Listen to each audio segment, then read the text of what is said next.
Hello, hello, hello. Let's see if everybody's gonna be here or not.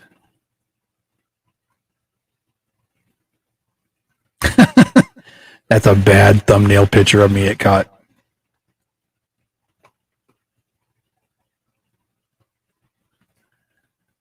So let's see what happens here. It's 1:03 my time, so I'm hoping that people will start coming in. Otherwise, I guess not. But we shall see.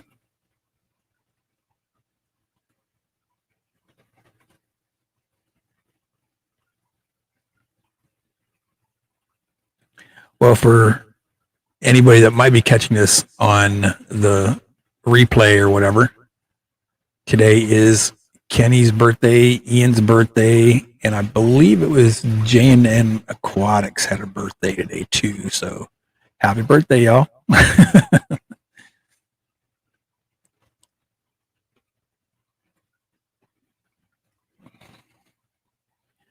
And if I'm not mistaken, tomorrow night at 8 p.m., Primetime Aquatics has a live stream. And today, hey, what's up? What's up, Lance Jones, Monster Fish Gal, Miss Lori, how are you? Vanoski Tanks, RB, good to see you guys. Good to see you. Always a pleasure, folks. Always a pleasure. I'm assuming Chewy's going to be coming in sometime here real soon. And I apologize for the for that thumbnail that's on YouTube. That looks kind of funny. I was here trying to put my hat on and stuff. I was like, oh, and it caught me. So it looks kind of funny. So today, Atkins, how are you, my friend? Always a pleasure, man. Always a pleasure, Atkins. Today we're going to be doing a stream about Aquarium Clubs. And Bruiser, how are you? And basically, kind of a breakdown. What's going on, brother? It's just going to be a breakdown. How do we can get involved in these aquarium clubs? Maybe how to start one, or just be involved in them. So that's what I'm just waiting for Chewy to get here because he's got all the information and I have all the questions. Oh yeah, and Ian, I did say happy birthday earlier. I didn't know if you were here or not, but I did say happy birthday.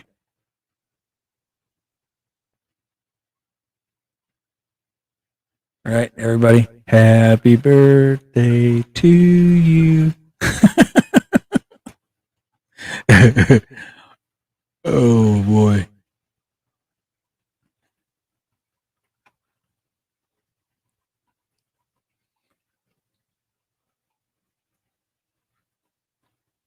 Chalupa. All right. No problem, brother. No problem. No problem.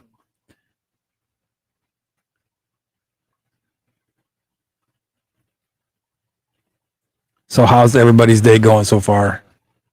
Since I really just kind of got started, or halfway through.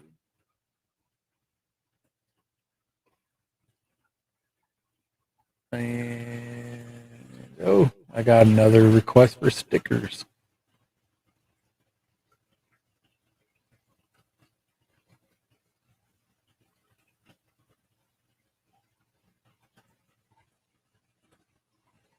Way cool. Mr. M, what is up, my friend? Yo.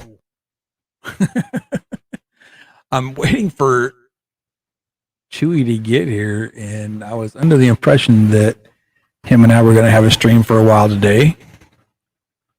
And I had a bunch of questions for him about aquarium clubs. It has been a while since I've seen Lance come around. I haven't seen him in a while. It's good to see him. There he is. There's the Chooster. All right. It is copy.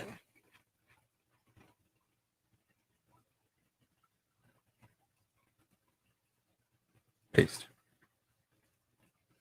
And like I said, I'm going to put the link in there for Chewy. But basically what we're going to do is we're going to have a discussion for a while about aquarium clubs, how you can participate and how you can get involved, and kind of the things to look for. You know what I mean? Kind of just things to look for in an aquarium club, to know if it's going to be a good experience or a bad experience, or how to make that experience turn around to be a good experience.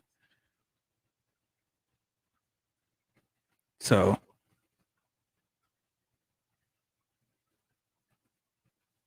now we need Ed, right? Professor Looney Tunes, y'all. And there he is. I can't hear him yet, but there he is. And here I am. And there he is. Larry D, good to see you, my friend. Yes, here I am.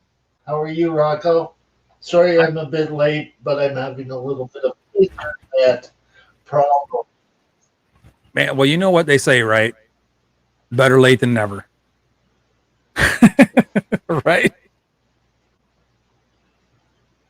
So again, Can you hear me? Yeah, I hear you just fine. Just fine. There's Miss Deborah. How are you? That's right.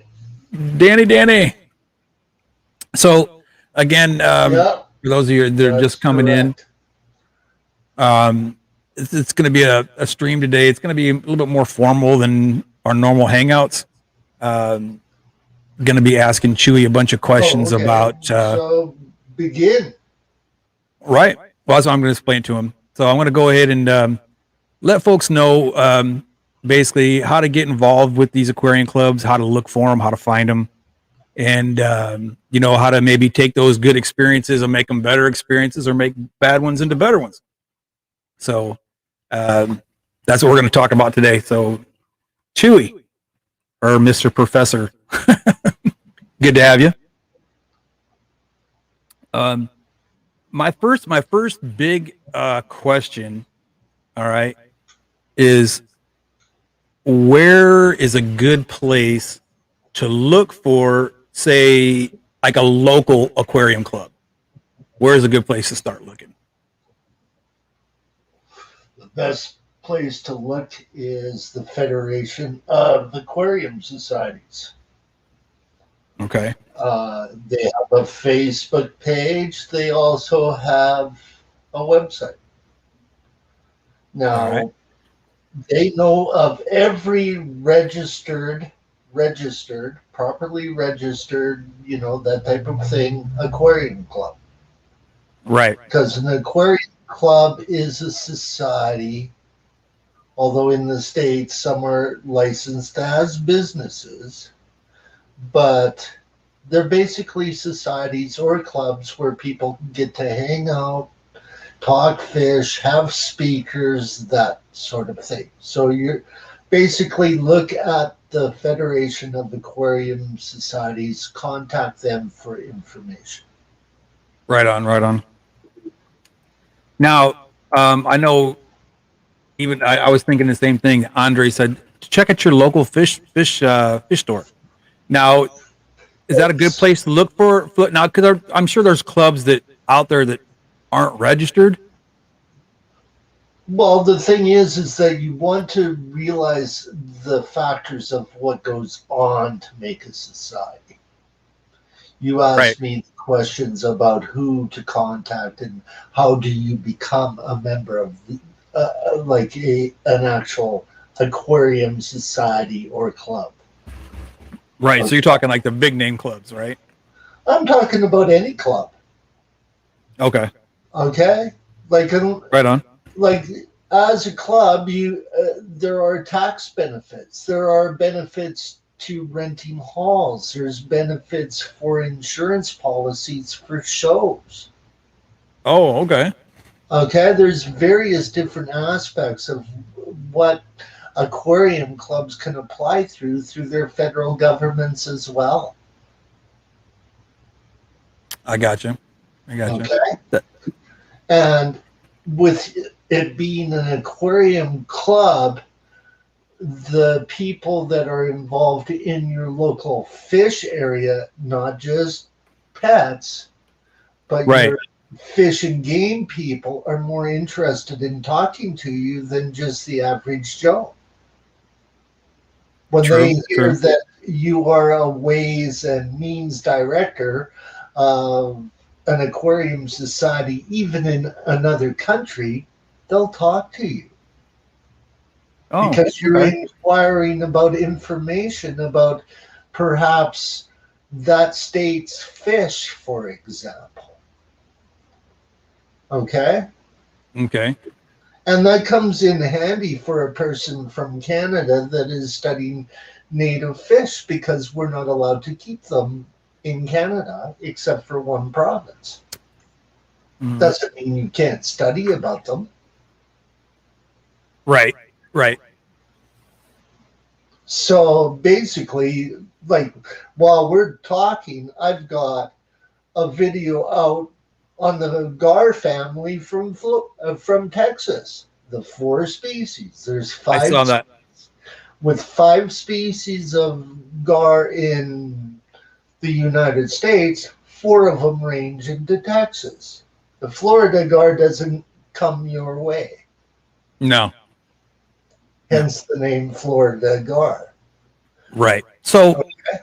then, as far as clubs go, then um, it would probably be it would well obviously it would be way more beneficial to be in like a sanctioned club or a registered club.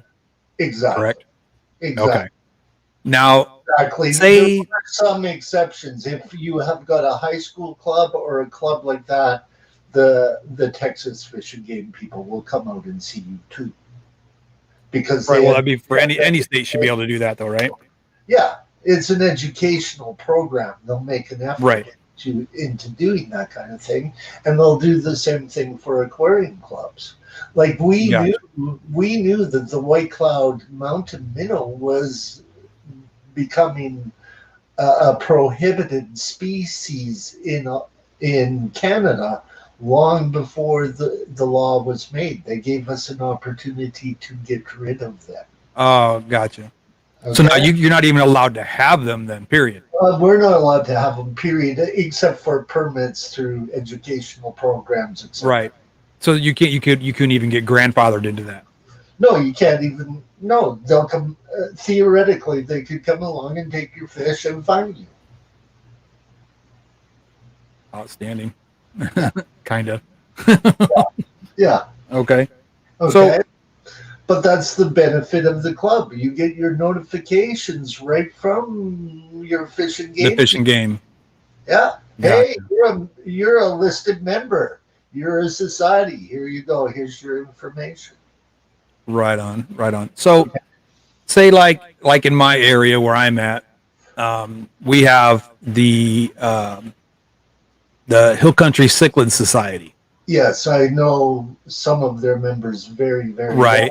Now, You but that's like where they have their clubs at, the club, the meetings, stuff like that. That is like way far from here. I mean, it's like 50 plus miles easy.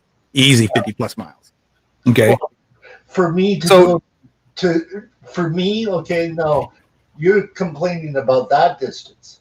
For me to go to my nearest club, I have to travel over 500 miles either way. right. I'm Well, see, right. that's what I was leading up to was Yes. say you wanted to start a club. Where would you start? And what kind of a process would you go through to start a club? I would first go and get the information as to what it takes to become a club. Right. Because you want to be registered, you have to deal with the right people. That's step one.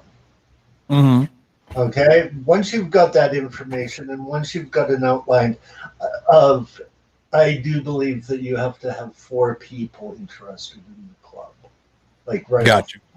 Okay. So you have to have a minimum of 4 people. Yeah. So somewhere there's a limitation. I'm not exactly sure because I've never applied to have a club. Okay. Right. Because I'm already a member of several societies that me having another club would just cause me a lot more extra work. Right. Okay. Now, in the particular situation where you're involved, you may have enough people in your area to start thinking about a club, and then I would go and talk to the local fish store. I would supply them with the information that I'm a registered club. Gotcha. Okay? So they've got no problems with that. They've seen your paperwork. Okay? The avid pet shop owner would be great. Hey, you want to give the members a discount as well? We'll give them a discount. Right. Okay? So basically, it helps you as a club get your word out locally. Okay? As well as the proper procedures involved in getting the club together. Right. Okay? Now, my next question would be, say you get all these things squared away. You go and you talk to like the Federation of Aquarium Societies, and you get to where, okay, we have our members, we want to start a club, you know, then what do you do then? I mean, you say Okay. you talk to your fish store I have and get somebody like that. I have an aide in chat who is a member of the York Cichlid Club and one of the starting guys in that particular club. He is a good friend of Scott's. His name's Allison AS. Okay, read what he said because that applies to the United States. All right, I didn't see it. Thank you. Uh-huh. It says many clubs are either 501c3 or 501. Oh yes, or I didn't see that. had to do with not-for-profit status and fundraising. Gotcha. Yes. Okay. And I really appreciate him being in the chat because he is a member of an aquarium society. I do believe that it's the Bucks Aquarium Society. So he can back up the factor. Once you have got a club, you can start getting the speakers from the Federation of Aquarium Societies. Right. Right now, I could give you the president right now. If he had like a camera and all of that, I could probably arrange something. Right. Okay? Like, now, here's the question that I would be asking me right now. Do the clubs have officers and directors? That's where I was getting into that. Yeah. Okay. Well, you're talking to a person that held a post in the Calgary Aquarium Society twice. Once as a junior director, which really paid dividends. Mm-hmm. And the second time as a senior director, which again paid serious dividends for my interest in fish, my understanding of how the small world is with the internet. I started a radio program. Right, I remember that. My co-host was involved in founding Project Piaba. He's from the Boston Aquarium Society, and I'm like their first foreign member that works on a committee. Way cool. Okay? Because, hey, I'm helping you guys out in Boston, and I'm a Canadian. Do you think there's a Canadian Association of Aquarium Societies? There is. Right. Okay, Calgary is a member club, so we know all Right. of the people throughout Canada very, very well. That's cool. Okay, Nothing but wrong with rubbing little elbows. You know what I we mean? do that before the internet. The internet exposed me to people like mine and his friend Scott from Mm-hmm. King Queen Cichlids. I got to Mm-hmm. interview Scott when he was starting his club. Oh, that's neat. Yes, yes. Hey, we got a big cichlid guy that wants to talk to you from the New York Cichlid Club. And I'm going, cool. What's his Right on. forte? Well, his forte are the big cichlids that some of them are mixed into the flowerhorn bloodlines. Okay, Right. not particularly my forte. Allison is uh, Allison is the uh, person that's chatting to me right now. Well, he knows these people because he's from an area where a lot of those speakers talk. Right. But, but as a junior Ways and Means director and having no fish in the show, I was made the judge's assistant because of my directorship. Do you know Gotcha. who basically I got to be a judge's assistant for? Rocko? No, I don't. The person who founded the American Live Bearer Association and has written books, several books. She even wrote angelfish articles that are considered the Old Testament of angelfish genetics. Dr. Oh, Joanne. I think I have one of her books. She's wrote a few books too. Exactly. So, hey, can you tell me any secrets? What do you look for in fish? And she goes, you're a good kid. You do everything that I ask you for it, and you're asking me for information. Yes. I Very joined good. her society. Her degree is in botany, and my mother's an African violet Hmm. propagator at that time. Okay, they got along very, very well. And she goes, "Your angel." I had a pair of silver angelfish during the time of the show. I Hmm. couldn't enter them because they were looking after their fry. I didn't want to disturb the parents. And she goes, your angelfish would have taken best fish in the show. Oh, Yeah. neat. Neat. Yeah. So So my now, next question then, my next question for you, Chewy, um, leading back to the more can into I the ask a clubs. question that Allison addressed to me in chat? Hmm. Okay. Jackie You from read Project it? Bible. Yes. Well, I am friends with Jim Carmark, who was personal friends and still is with Scott Dowd, the actual founder and director of the Boston Aquarium Society and founder of Project Piaba. Interesting.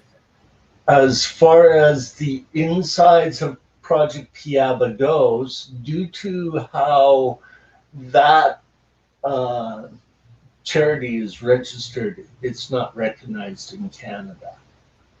However, Gotcha. I do put in efforts into telling people about that foundation as well as the Canadian, it's called Coterie. Okay. And we do something similar in Costa Rica, but ours is a research center where students go to learn about biology. Okay. Okay. So I needed to address that because I wanted to tell Allison my kind of situation. Okay, next question. All right. Now, as far as we'll just say, okay, you've contacted the federation, you have a club started, Yeah. okay, and now you have your few members. Say you got like 10, 15 members. What kind of what's the word I'm looking for? Like chair members. What kind of chair members would you need to have a good, successful aquarium club? Let's just say you need a lot of people like Allison and Scott in your club. You've got very, very dedicated to the start of it, so much so that you might have your first fish meetings in your home. Right, right. Okay. And then you can go around and ask the community centers and the churches.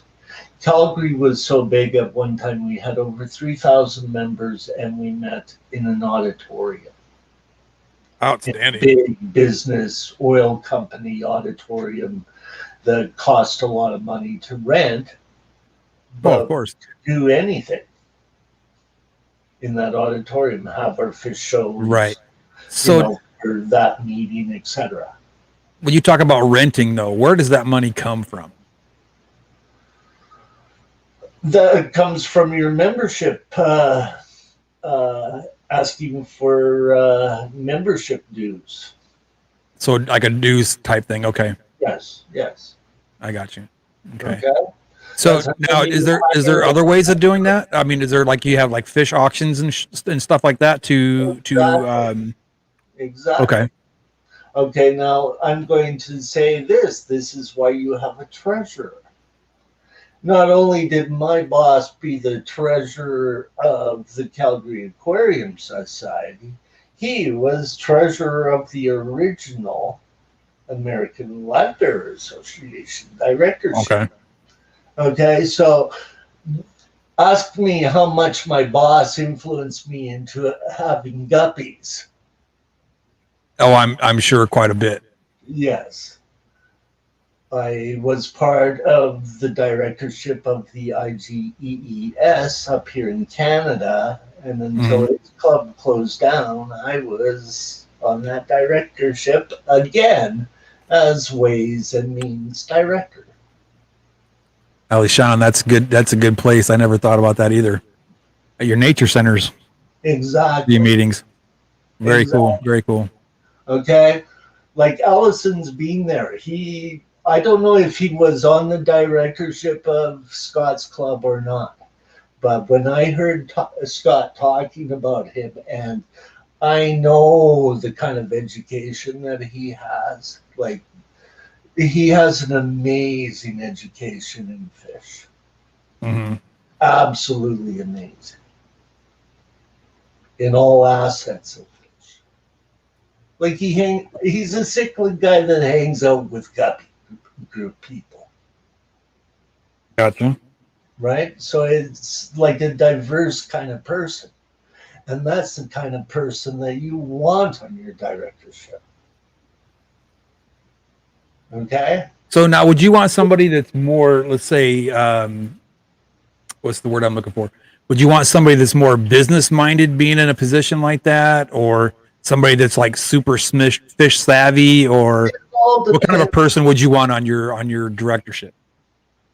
Well, I know very little. I know nothing. I'm like the moron with a fish tank in comparison to the people that I know. Okay. God, what Kind would that make me of, then? well, I'm referring to guys that have written books and being old guard for years and years and years and specialized for that whole time period. I'm a Mm-hmm. person that wanted to be a marine biologist and suffered from seizures, and it changed my whole life into my direction and purpose. I ended up in Gotcha. the entertainment industry. Right, Okay. right. And there's so many assets of that industry. What makes a good ways and means director is someone from that industry Right. because of all the contacts that they've got, Sure. especially if they've got a fish background. Right. Okay. So I'm sort of like a ways and means director of the IGEES for an Asian fish club, for an Asian guppy club, because I'm over here in North America and that's where a lot of the interests are. Right. So it depends on the role and that type of thing. Okay. For a treasurer, my boss was an accountant. All right. Better than an accountant to be a treasurer. Okay, each person has got a different role. Sometimes Right. the president's head is more of a politician than he is a fish person too. Right. Okay. Well, the reason I ask that is because I really would like to see a aquarium club in my area. Okay, because I Yeah. know there's a lot of fish heads out here that just love fish, you know, and probably a whole lot more of them know more about fish than they probably forgot more than I know. Okay. Now Okay, so Allison that's my point. will back me up on this one. Travel the 50 miles and go see Greg Steves from the Hill Country Sickle Club. Right. He is a CARES director and he's also a great guy. He's an original Canadian. He's written books on haplochromas. There is so much knowledge in that cichlid group. You'd be He's astonished. Canadian. Yes, He's Canadian. He lives in Texas. yes. Him and his wife. Oh man, I'm kidding.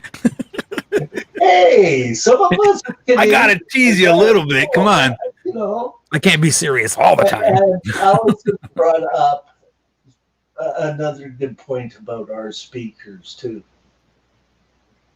Okay, we have some great speakers, some great Canadian speakers. Larry Johnson has gone into Lake Tanganyika and the Rift Valley. Oliver Locanis, no one is like Oliver. He brings in the blind lamprologue. His son writes an article about it in Cichlid News. Oliver, Right. Spencer Jack is also an amazing. He and Chris Biggs were the founders of the Canadian Cichlid Club. Mm-hmm. Okay, so we have got our fair share of speakers too. Okay, there's Right on. a lot of people in aquarium world all over the world. Take for an example, Marco Isidori, who's Yeah, a from director Italy. from Italy, and I'm working on a project with him. Yeah, Marco's a good guy. Marco's a real good guy. You know, it's our love for the hobby. Now, Calgary has this model. To be a member of their association, we have to promote the aquarium hobby. Right, I agree. My mentor was the first president of that society, Right. and I worked for him in the wholesale industry. Got you. Got you. Okay. For me to get shipments in for our business from the Rio Negro back in the 70s, okay, they would fly it all the way from South America all the way to Calgary. Now, Got you. the adaptation of rainforest fish to the Rift Valley is very hard. It takes days to acclimatize them. Oh yeah. Yeah, yeah. So on shipment day, which would be at 2 o'clock in the morning, by the way, I'm in high school and I'm going, well, we need you to work. So my boss made a deal with the school system for him to teach me chemistry and biology, and I would have to do a paper on it weekly. Oh, how cool. All right. So let's shift gears a little bit. Okay. Ali Shan even it's an elected board is usually a president, a vice president, treasurer, and the secretary. Yeah. Can you tell me a little bit, kind of touch bases on each one of those chairs and tell me kind of like what their responsibilities are? Okay, when you start your club, I do believe those four people. Like I said, I think it's around four people that you have to have. Now, the president, between those four people, there would have to be sort of like a judgment. But the more people that you have, the more people that you've got to choose from to be that president. Right, right, It is an elected board of directors, and they're usually done every year. Okay? right, It's an elected board. Okay, so you get to choose who you want to be president, etc. The president is the top dog, and he usually opens up every meeting, and he is the one in charging and organizing the directing committees that are involved in your society. And that would probably go to a directorship known as Ways and Means. gotcha. Okay, so he would get together with that. Then your vice president is there, just like the vice president's role in the United States. If anything happens to your president during Right, the time period, he fills in for that. He has got certain responsibilities. I have never applied to be the top dog. I would never right, want to be the top dog. I fit into the category of a ways and means director. That I'll do. I'll even do it for the hobby, which I'm doing now for the fish family to right. help educate, right? Oh, absolutely. Yeah, I mean, because I mean, this is like really opening my eyes to a lot of things as well. Now, what do you think a secretary does? Just like Monitors the meeting, I guess. Takes notes exactly and takes notes of all the directors' meetings as well as the public meeting. right. You have Copies direct, the meeting, the what they call it, the minutes. yeah. So they do the minutes. And what was the fourth? Treasurer? Yeah, well, that's kind of self-explanatory. And that They one's take care of the funds. secretary. It's where Mhm. the committees break down is where it gets technical, but uh, that you grow into, Mhm. okay? But those are the four major ones that you have to have to start. Got you. Yeah. Now, he was saying something about Alishan said something about chair of Ways and Means. Duties include pet shop liaison, solicitor of donations for manufacturers, distributors, and line sellers, or online sellers, and run the annual auction. So basically, the a chair that's actually a chair seat. I'm assuming is Ways and Means. In other words, we're both doing the same role. Allison Okay. does the same role on YouTube as I do. Okay. Okay, he is the acting ways and means director of his club. Mine included Gotcha. getting speakers. Okay. Okay, because I was making all of these contacts through my radio show, I could easily get speakers. Right. Okay, not so Understood. Understood. not so easy like back in the day when everything was done by the mail or a phone call. Right. Yeah. Gotcha. Now he said that I guess the chair of Ways and Means is a unelected board member. Is that just somebody they just say, hey, we're going to let you do it this year? Is that how that works, or kind of like a voluntold kind of thing? We're voluntelling you you're going to do it. Yeah, it's kind of like show committee. You volunteer for the fish show. I would vote. Ours was on every Labor Day weekend growing up, and I would Gotcha. never show up to school the next day because I was up for 72 hours. Oh boy, that's always fun. Well, exactly. And you're Sounds working. like I'd be pulling guard duty in the army again. Well, when you work in the industry, they look at you differently, and you can't enter certain classes. Right. Okay, but there was a commercial class that I had to look after. Right. Okay, so I might as well do my job, and while I'm doing my job, I might as well volunteer for the Aquarium Society that I belong to because they buy all of the fish that comes from the wholesaler. Right. Right. So it's probably a good thing to have like for a small club just starting out, maybe to have some fish breeders Yes, involved those that are to kind in of open up a the lot of breed. doors. You know Yeah, what I mean? yeah, because you've got your swaps and everything. And Sure. where Allison is from, their club is so big. They've got a speaker by the name of Mark De Niro that runs them getting speakers. I Mm-hmm. have talked to Mark. Mark and I That had name sounds familiar. I don't know why it sounds familiar, but it does sound fascinating, familiar. fascinating discussion on snakeheads and bettas and all of the antibentides because he was involved in that type of club. I gotcha.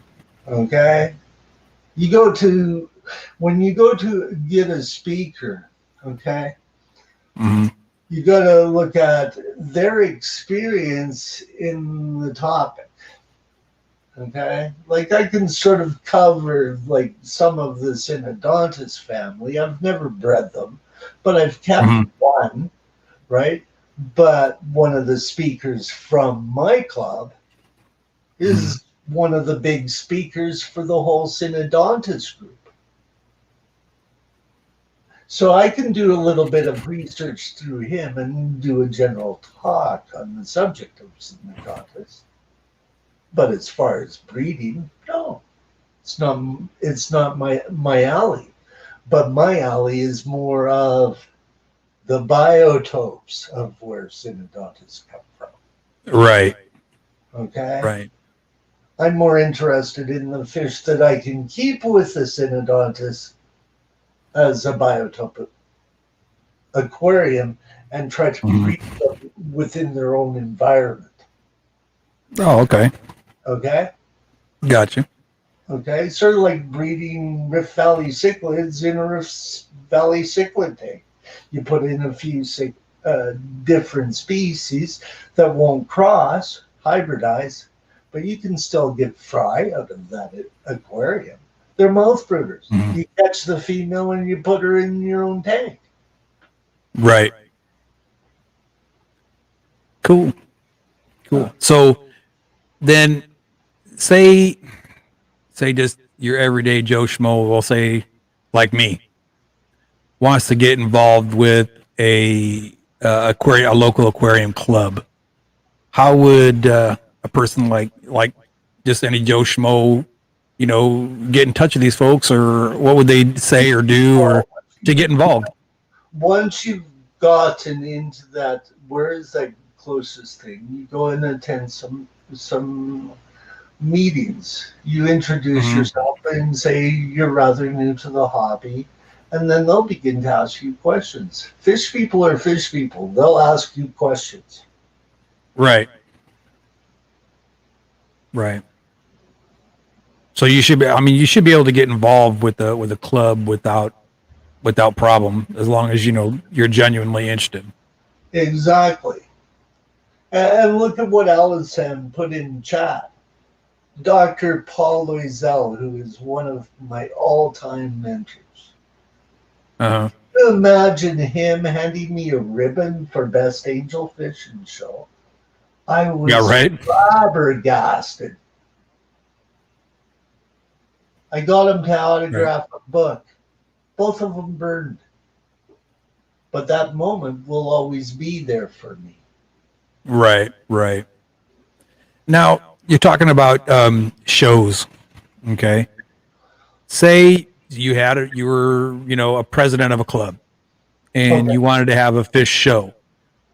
Who would you, and like I said, in my area, like a small area like this, where would I even begin to look for somebody to judge fish?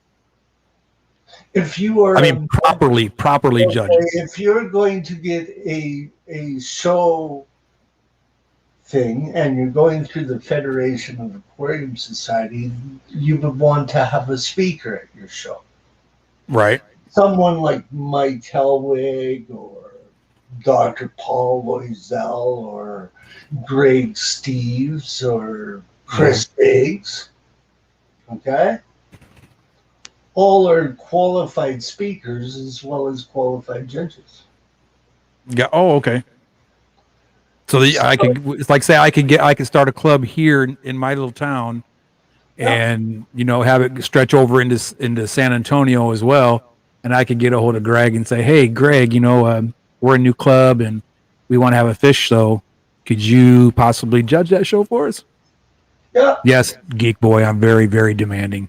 And you have to meet Greg Steves. So you got to Right. go to that. Like I don't care if you have to drive double that. It's worth it Take care, Danny. to go to Right. him. Well, it's worth it if you're dedicated to the cause. I mean, it's definitely worth it. If you're dedicated to the hobby, go and see Greg Steves and go to the Hill Country Cycling Club. I'm gonna have to. I know. I checked them out online, and there's not really much going on with their page, so I'm kind of wondering what's going on with that. Well, email them. They do have an email.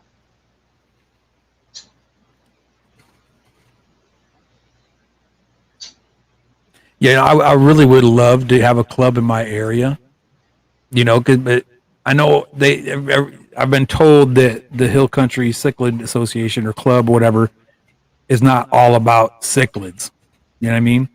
But Neither to is the me, Hill. what I've read was more is it's geared more towards that. Well, the thing is I know for a fact that the Hill Country Cycling Club's door prizes can be like rare plecos. Mm-hmm. Okay? Like, don't associate all the time with it just being a group. Greg Right. Steve's wife also keeps guppies. Okay? Got you. So just because the organization specializes in a certain area doesn't mean that you won't run into people that keep other fish. Right? Right on. I'm on their page right now. See, here's the last thing they have was in 2014. Mm-hmm. So I'm wondering Sometimes, what. sometimes website guys are not up to date. Like for this time period during the COVID time period, a lot of the clubs are not active.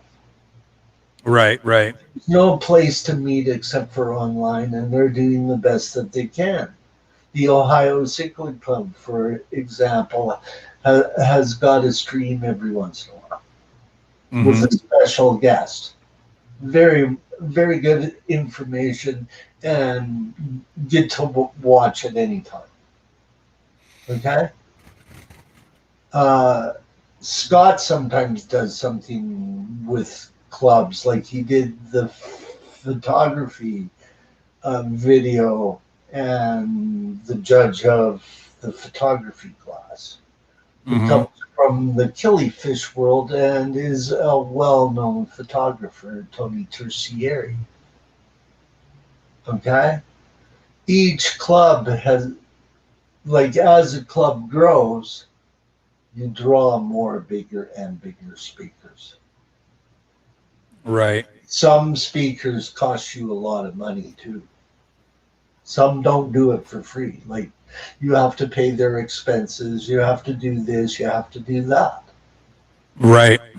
Okay. Some clubs have got a judge right in their own club, so they don't have to worry about Right. Right. it.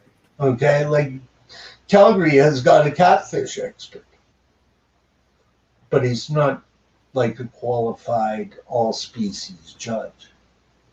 He'd do Right. well in catfish, but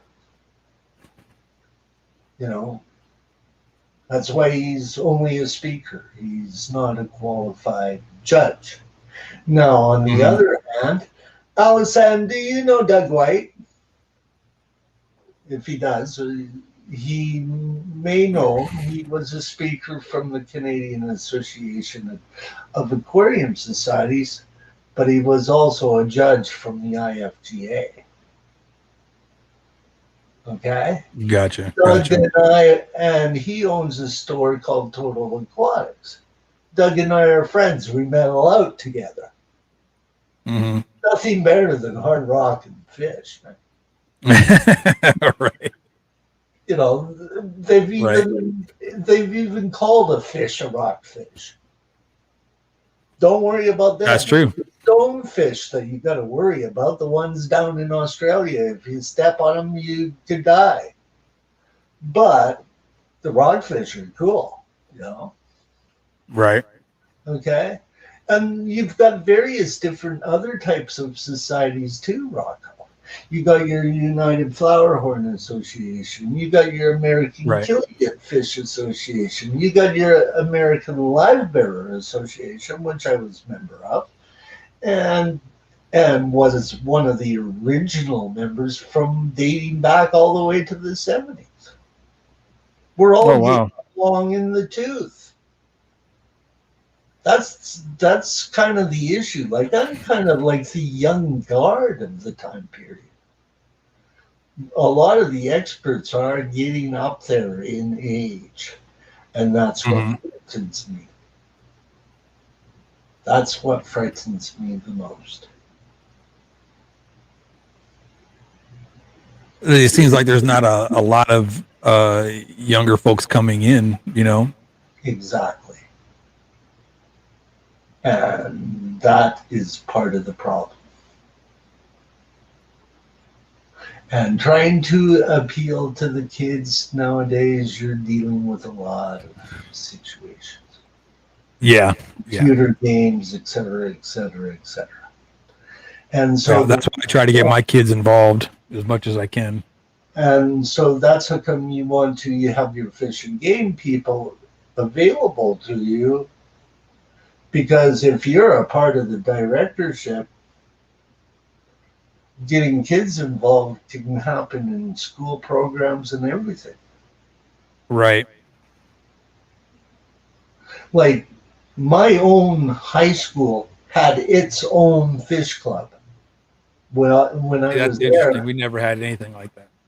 because our uh, principal was our club's president.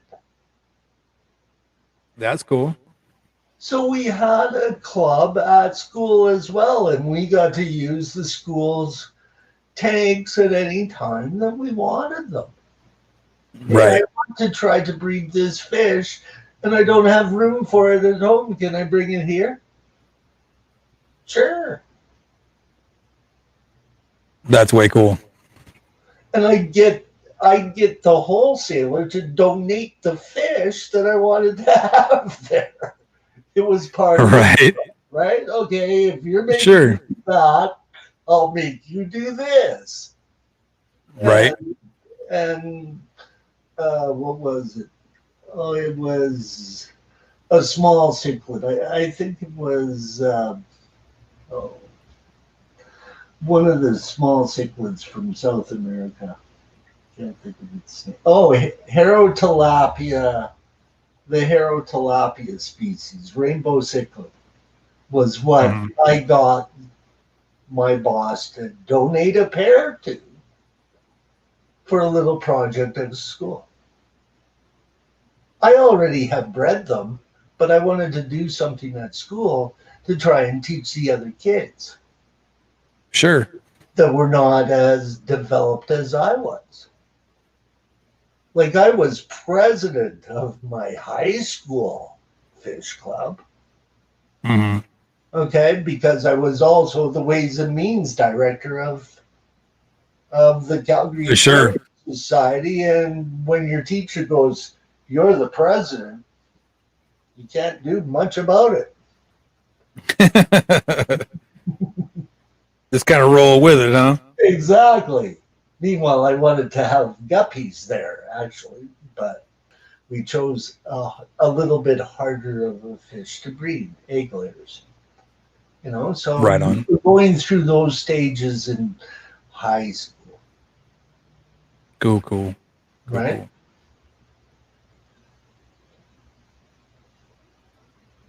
Wayne LaBelle. Chris Biggs is doing a tribute to him on YouTube tonight. Oh, very interesting. Yes, I knew To make sure I catch that. I knew Wayne too. He was involved in Cichlid News magazine. Like I'll check that one they're out. all getting old, man. They're all getting up there in age. Like Right. I'm almost a senior citizen myself, Oh, but please. also an 18-year-old rocker. Okay, you know, 18, but 18 at heart, right? yeah, 18 in life. There you go. Another Canadian band, by the way. Yeah, yeah.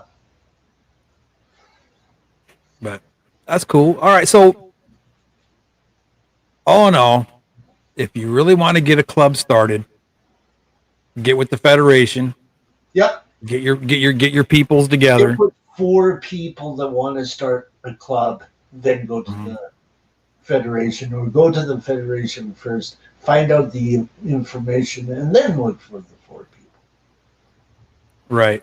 Get your people together, and then basically get your membership together. Appoint board members, and the biggest thing that I guess is for me would be if I was going to be a club member or something like that is uh, raising money for the club.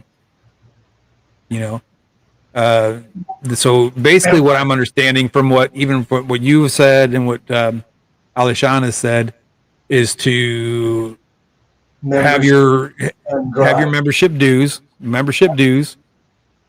Then the money you get from your dues, you can use that for speakers, renting a hall or what have you, Yep. and um, then you have like your auctions and stuff like that.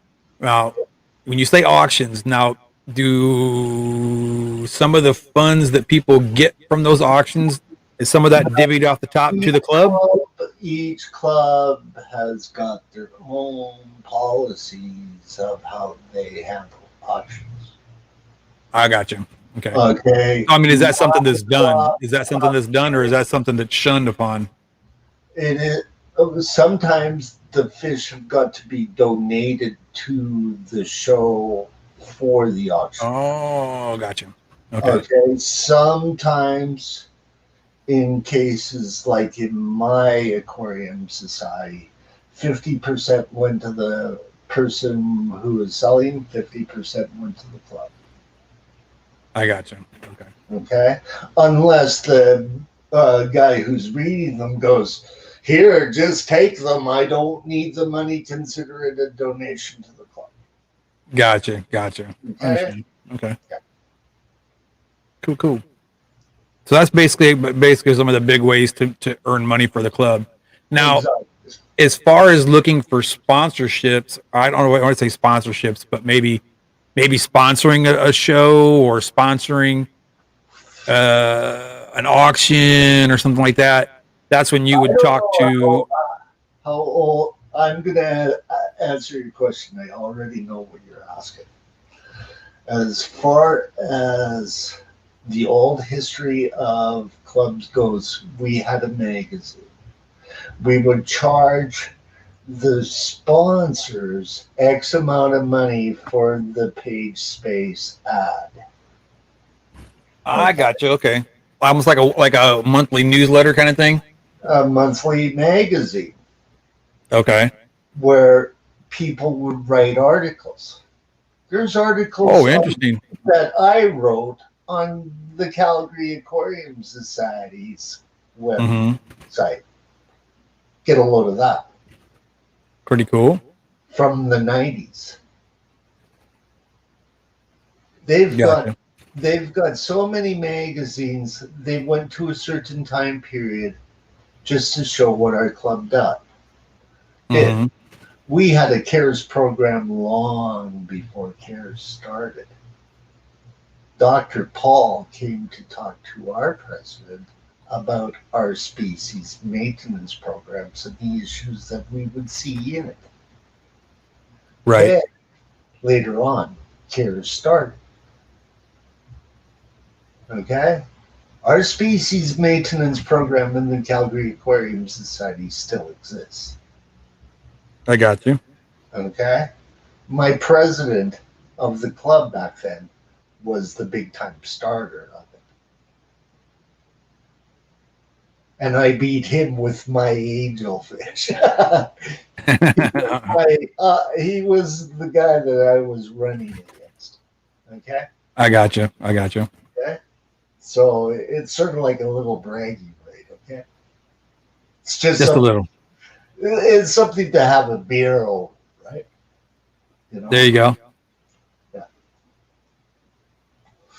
Like, I'm not like the competitive kind of fish show kind of guy.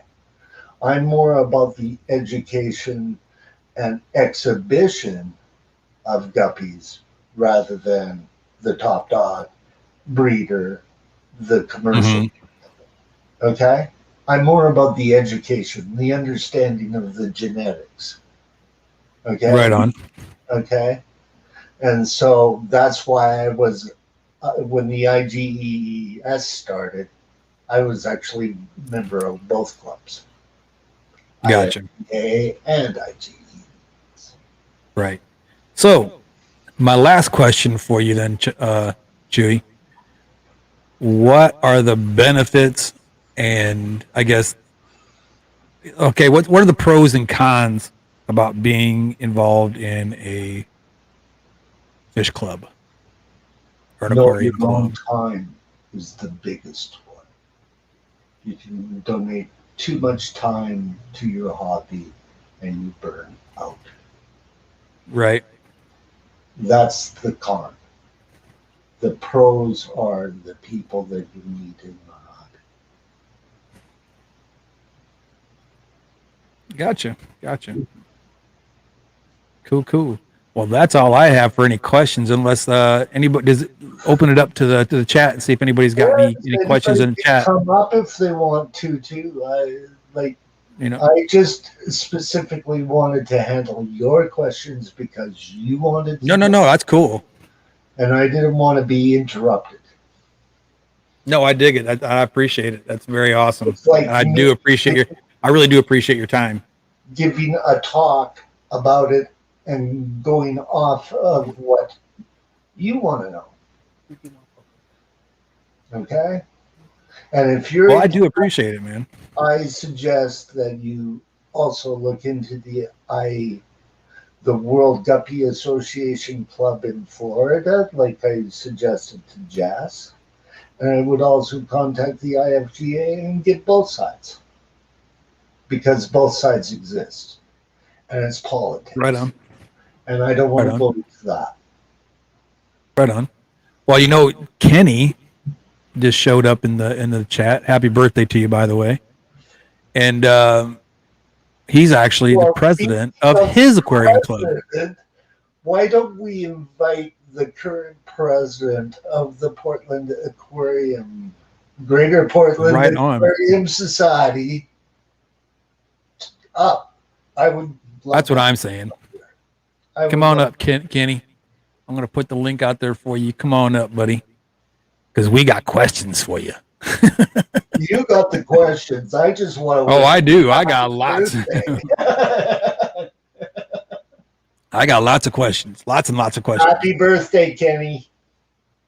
But I think my biggest one is basically it's just like, what are the responsibilities? You know, it's the responsibilities of board members. That's what it, you know, to me, that's oh, he's at work. Crap. All right, no problem, brother. I really just want to know, what are the big responsibilities, you know, and more or less, you know, in depth. What do these chair people have to do in depth? What do they do? You know, Yeah, well, I can only because talk I mean, no, I understand because I'm coming from a military background. You know what I mean? And my thing is, everything has to be very detailed. Everything has to be point blank, Yep, written at an 8th grade level, so yep, nobody can screw it up. yep. You know, so that's kind of like what I'm getting at. I want to But know. life can screw it up too, Rocco. I had to give up Oh my no, I totally understand. Nope, fire. there he is. There he is. There he is, Kenny E. Everybody, happy birthday, Kenny. Everybody go. Sir. Happy birthday. So the I main wouldn't do two you. positions, Rocco. I'm listening, brother. Okay, hold on. I had to drop that YouTube. The main two positions that are important is my position, president, and the treasurer. Those are the two main ones where your job is pretty intense. Mm-hmm. Then you usually have a vice president. You usually have a secretary. And then you have somebody that's in charge of the BAP program. That's what my Danny does for us. And then you usually have 3 board members at large. That's what your board consists of. For his club. And the thing is, nobody has a position of power. Nothing is passed as something that the club can spend money on unless it's voted on by the board. Yeah. Mm-hmm. So each board member has the ability to bring something to order for us to vote on. Like we are voting on right now this month, myself and another board member at large want to start getting a major event on the West Coast, and we want our club to sponsor it. So Oh, wow. we're in the process right now of trying to get something like that. The wheels are turning because we really get left out on the West Coast. Very rarely is there a major event that comes to us. So we're going to start the beginning processes of trying to get something either to Portland or Seattle or one of our 2 major cities up here in the Pacific Northwest. Mm-hmm. So with that being said, as the president, you have to make sure, number one, you keep an eye on your treasurer. It's your job to make sure that that treasurer is not taking money that's not supposed to be taken. 2, you have to make sure that at each meeting that we are running smoothly, that, you know, stay on schedules. Like if you have a guest speaker, you want to make sure it's limited to 1 hour. So that way you have enough time to still do your auction and get out of the, I don't know what time you're setting up. Like we right now are doing 3 hours window.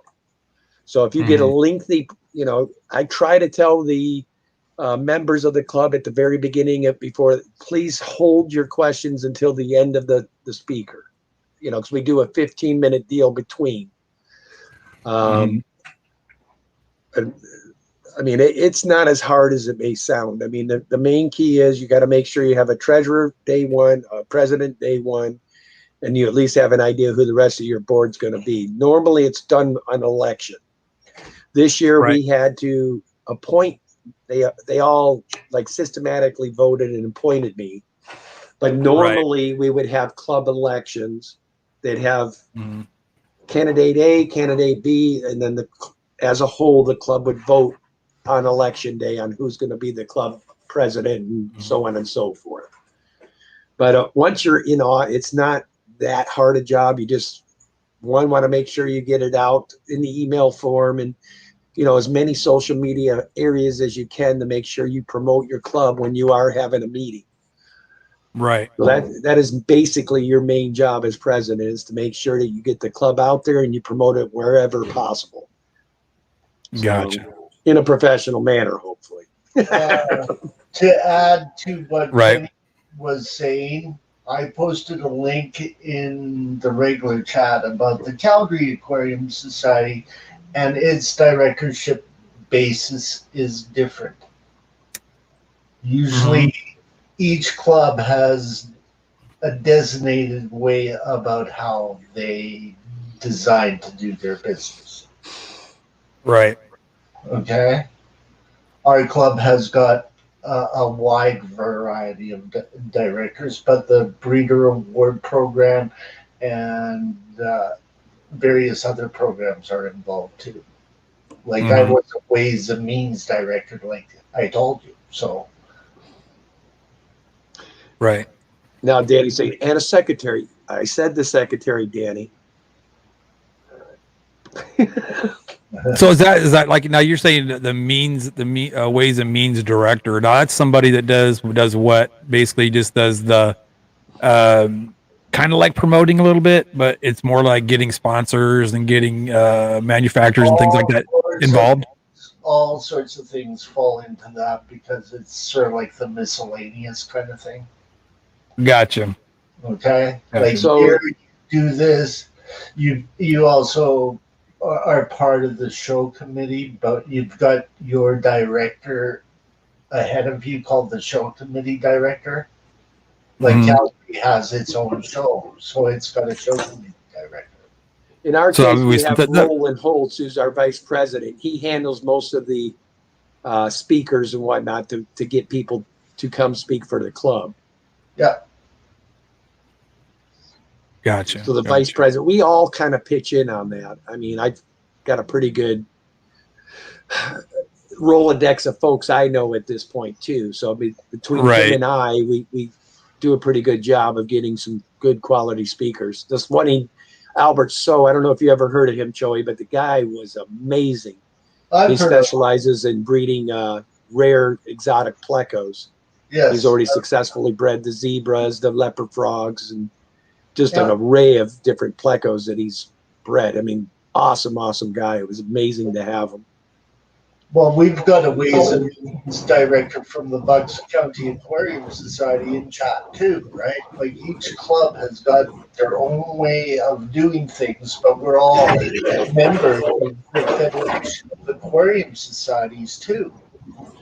Like we all come underneath the Federation of American Aquarium Societies. Canada and the United States are involved in that. But Canada has got its own separate Canadian Association of Aquarium Clubs too, involved in that. Gotcha. Most of my clubs, a good percentage of the income we get a year is we do a once a year plant sale, and we have a couple of people that help us. Wet Spot being one of them, and then we have another wholesaler that helps us immensely. They give us a super discounted price on plants, and then we have our annual auction. That is probably about 30% of our income a year. So, oh wow, that's actually a really good idea. Well, last time I think we had like 1,200 plants or something. It was something crazy. Wow. Danny and I had to bag every one of them. It was. Oh when wow. I say we, I worked during the day, so Danny probably bagged 800 plants for that sale. That's incredible. So I mean, how do you? I mean, I know I've been in sales. I mean, well, I'll just say I was involved in sales for quite a while. I'm not going to put the years out there, but how would you? I mean, approach, say, I don't know, somebody that sells these aquatic plants. How would you basically approach them with that? It's simple. You walk in and you say you're with whatever your thing is. I'm Greater Portland Aquarium Society. We're getting ready to do our annual plant sale, and we are looking for folks that can give us a discounted rate on these plants. We plan to buy X amount of dollars, and generally off the bulk that you're buying, they'll give you a better deal. Right. But Wet Spot's been a gracious donor to the Greater Portland Aquarium Society for, I think since its beginning. So, I mean, they always help us. And then, like I said, there's a couple others that help us as well. Yeah. Interesting. Can I add to what Kenny said? The Greater Portland Aquarium Society has been around for years.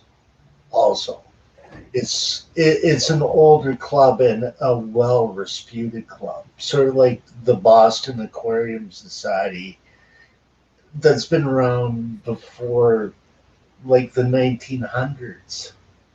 William T. Innes was the first president of the Boston Aquarium Society. Now, one thing I will say Gone about for the clubs years. right now, and I think every club across America is having the same issue. Right now, we need to get youth into these clubs. Exactly. Agreed. Right Agreed. now, these clubs, it's all going to be Chewy's and my age. 50 is probably the low end of the spectrum as far as the club. So, I mean, aquarium societies are all going to be in trouble. We are starting to adapt and we are starting to get a lot more youth in our club, but it's still not where it needs to be yet. I mean, I think every club in America should concentrate on the youth over the next 5 years, or you're going to start to see these clubs die because literally their members are dying. So, I truly feel honored being I think agreed. on this program on the president's birthday of the Portland Aquarium Society. And we all have got one thing in common, Rocko. What's that? Metal. Rock on, dude. that we're supposed to. Right. Five-finger death punch, man. Right on. Had a Canadian guitar player in the band. Let me say to everybody in chat, I appreciate you all for the birthday wishes. Just another day to me, but I appreciate it. Thank you much. Well, you're 21 again, right? Yeah, that's it. 21 times, 21. Yeah, that works. A few. I hear you. I just started counting backwards, I'm 49 again. I got to get back to work, buddy. I at least wanted to come up and try to explain a little bit for you. Well, no, I appreciate it, man. Thank you so much. Kenny. Thank you very much. Yeah, that's amazing. I do appreciate your time. I'll still have you playing in the background here. Roger that, man. Thanks again, brother. So there you have it, folks.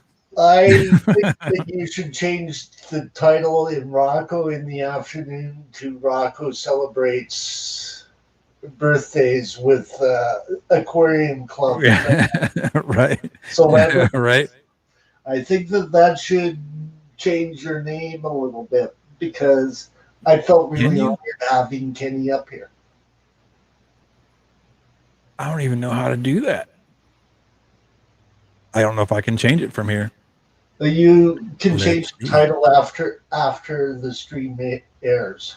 I'll have to do it. Back to the video and change it. But right on.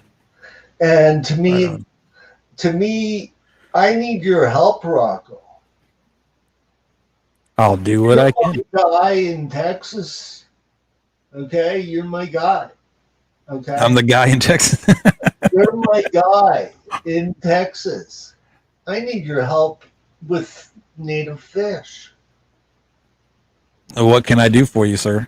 You got to start that club. You got to be attending your girlfriend and future wife's classes and get involved with the kiddies so that we can combat what Kenny brought up.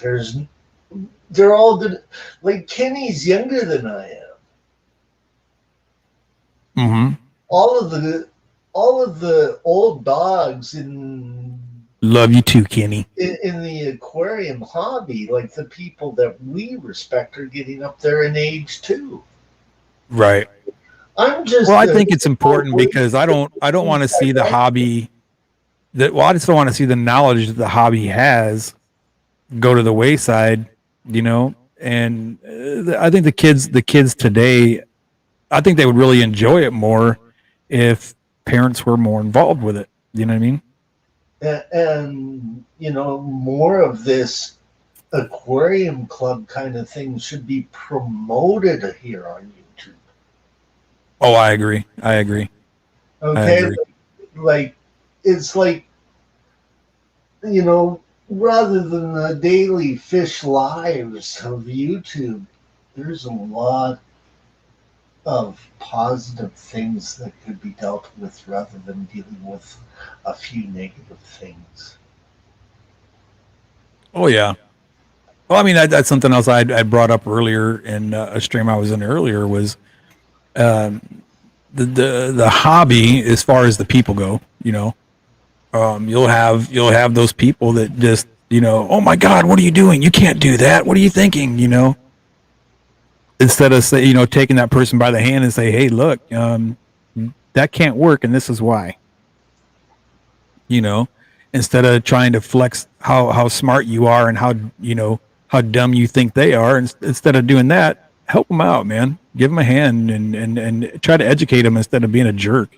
So, Rocco, why don't we talk about my little project? Because I used my little project to open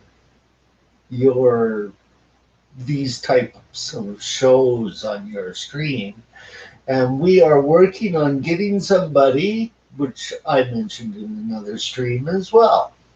My friend Chattanooga Ed that has my guppies. Right. I was on a stream with him last night and I said, show me my guppies. They're my fish. He goes, they're your fish. I want to keep fish for you. What do you want? Right. Asked me, what was LRB's best strain? And I went, I want those albino galaxies. Okay. Can you imagine that? A guy that likes you and likes guppies so much that he'll keep a strain of fish for you when he can't keep them anymore. Right. Huh? Right. Well, I tell you, like I said, when I found out that he had them, I was like, oh man, I think I would like to get my hands on some of those fish. So I'm going to have to try to finagle something. Well, that's already, we're working on that in behind the scenes, Rocco. Oh, really? Like we'll trade. Oh, absolutely. Like we'll trade. Right? I got boxes. And it all depends on what Ed decides upon, right? Like Sure enough. Okay, like I'm allowed my experiment. I don't know about that kind of a thing, idea, right? Because he's continuing on with an idea that I have in guppy genetics, which we are topic as well as music. Now, I did that promotion with my own little original music, but I would like to set up kind of a challenge. What do you think? Oh, really? A challenge? Yes. Oh, no, if you don't like a challenge, folks, something wrong with you. What's the challenge, brother? I'm donating my music to the Aquarium Societies. Uh-huh. I just don't want to play alone. Gotcha. So, the challenge would be? Take my music and add your music to mine. My music? I don't have any music. My music that's in those videos. Uh-huh. Okay, because I'm donating them. Okay. Okay, like as a recorded thing with real players. Okay. These demos. So I have fun with the demos. Oh, neat. Right on. Have fun. Go out and play. Like there's a lot of great players in this community that are better than me. I'm a campfire guitar songwriter. Oh, right on. Right on. I don't want to be kind of like the Kerrville Folks Fest. Love that place. If you've never been to Kerrville Folks Fest, you're missing out big time. Yeah, like I'm the crazy guy that has got the hat out because I want to have people throw loonies at me. Right. Okay, so I can go and buy a beer. Right. Oh, there's a lot of other things going on in them places. Trust me. Well, I want to throw a different spin on it, though. Right on. Okay, are you familiar with Steven Tyler of Aerosmith? Yeah. Steven Tyler visited Kelowna and sat down in the piano and Mm. started playing Dream On. Oh, wow. I got to play at that same piano stool and got tipped $20. My Way cool. first ever time busking. Way cool. Buy me a beer. Who cares? I'm I'm a road crew guy, right? Like I'm not like Right. my friends like Rick Plaster, who is a 5-time Canadian instrumental guitar player. Are you serious? Like, Right. but play with me at the campfire. The whole Wow, that is a cool idea. different stage, right? Uh-huh. The whole world is a different stage, whether it be at a piano in a park in Kelowna or Wembley Stadium, right?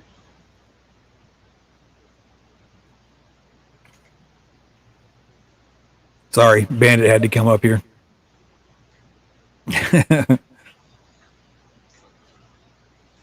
Bandit doesn't get enough attention sometimes, so he feels like he's got to be right up my butt.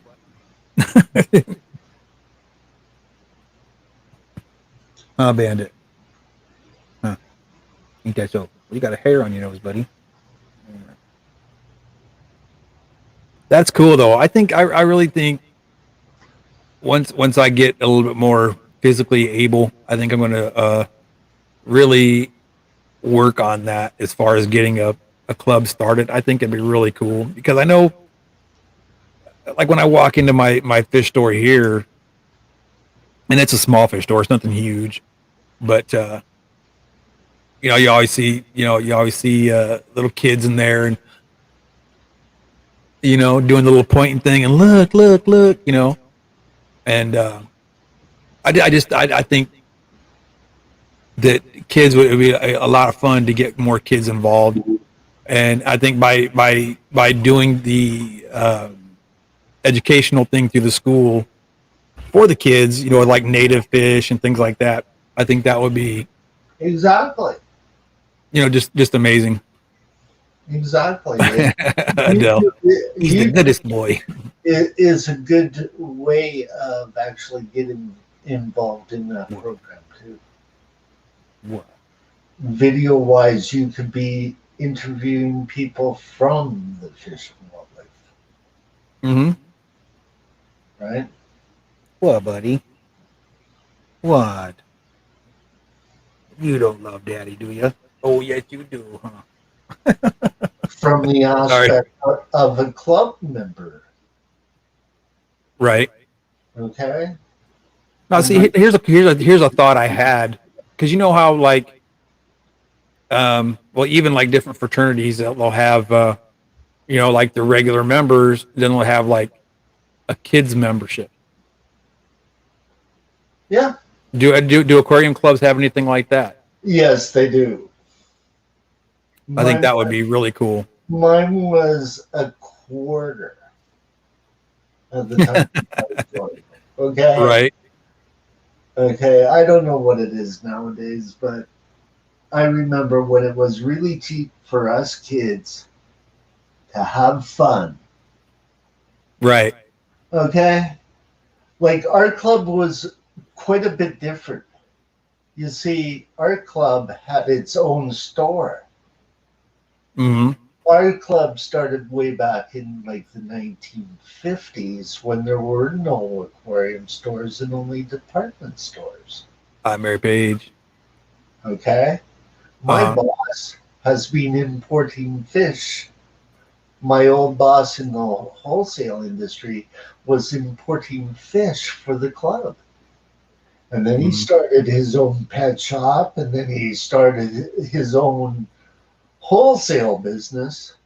And his son recently sold that business, and that business is still going today. Way cool. Yes. Hey, Colin, how you doing, buddy? So, No, I got a lot of ideas rolling through my head now, and I just, like I said, once I'm able to actually get back to work and start doing things again, and once I get my shoulder fixed, that's my biggest wall that I have in front of me now. The biggest obstacle I have right now is getting my shoulder fixed so I can get back to work, so I can start being more productive. You know what I mean? My leg, I can deal with my leg. I mean, I've been dealing with it now for what? It's 7 years now. I've been dealing with it. Well, is it 7? 16, 17, 18, 19, 20, 21. Okay, 5 years. I've been dealing with it for 5 years, and that, I can deal with that a little bit more. I'm a little bit more used to it, but the shoulder thing is just kicking me in the crotch, but it is not good. So, once I get over that hump, I'll be able to, invest a lot more time and energy. It's not so much the time right now; it's the energy. To be honest with you, But I really would like to get a even if it's just a little local yokel club started. well, do you know 4 people in your area that I know me and one other guy in my area. Now started?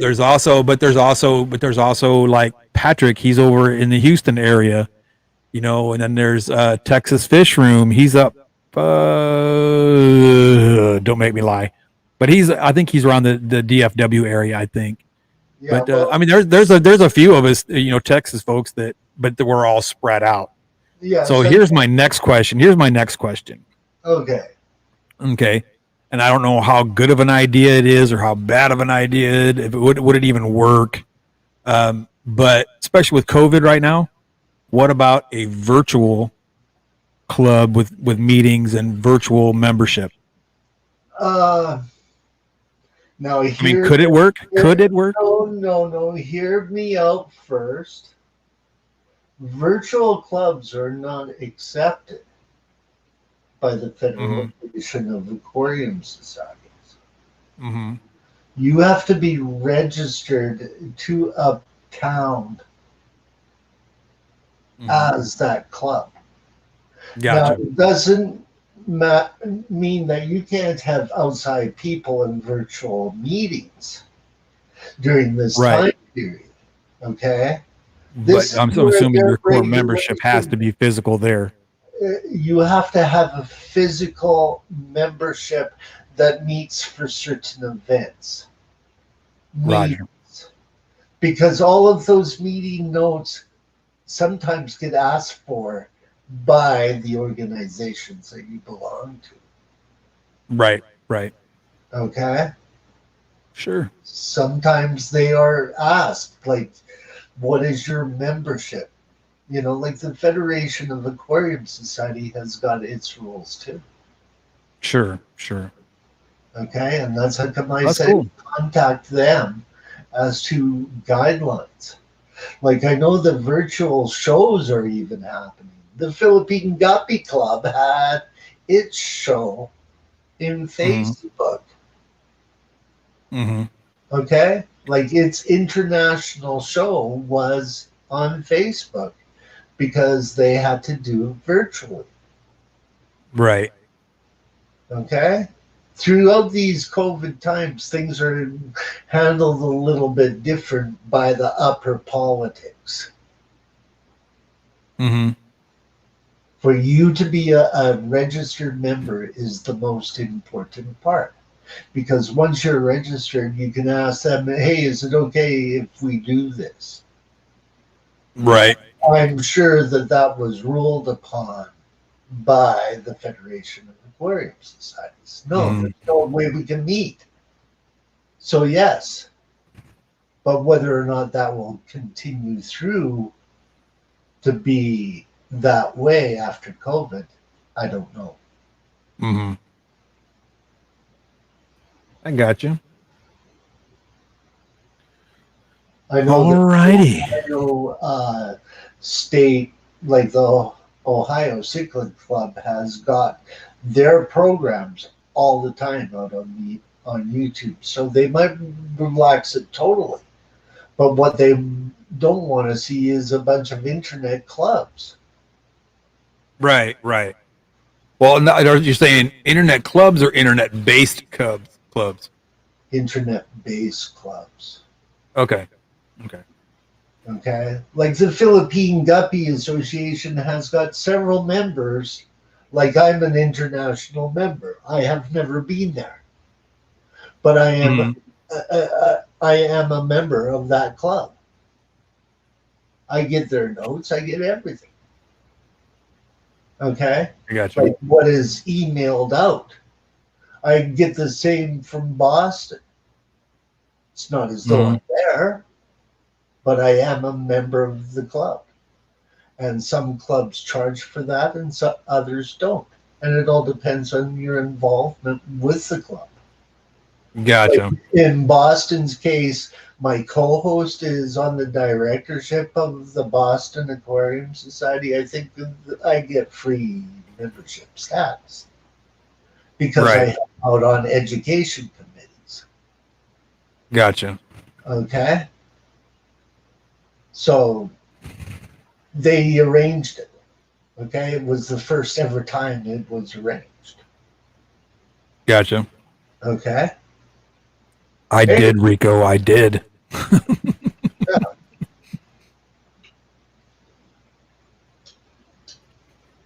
That's cool. So let me ask this then to the rest of the folks in the chat. Is there any questions you might have about aquarium clubs or how to get involved, how to start them? Is there anything that I might not have asked about?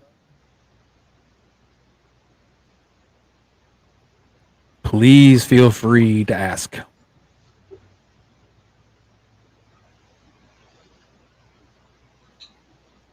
Pick his brain because it's not it's not something that you're gonna get a. I guess I don't want to say you're not going to get access to, but it's not something that's going to be brought up in a forum like this very often. So, I mean, if you've thought about it or wanted to get involved in an aquarium club, right now would be a really good time to ask about it.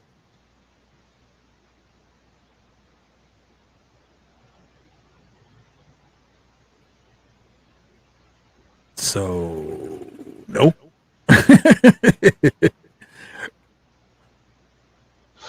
I think we covered the topic very, very well, actually. I think so. And I got to say, I really do appreciate it because, I mean, without getting a little kick in the pants, I would have never, thought about asking half of that, And I do got to say, I appreciate your time. I got to, even Kenny. I mean, Kenny, that was a lot of the questions I had was great. That was amazing.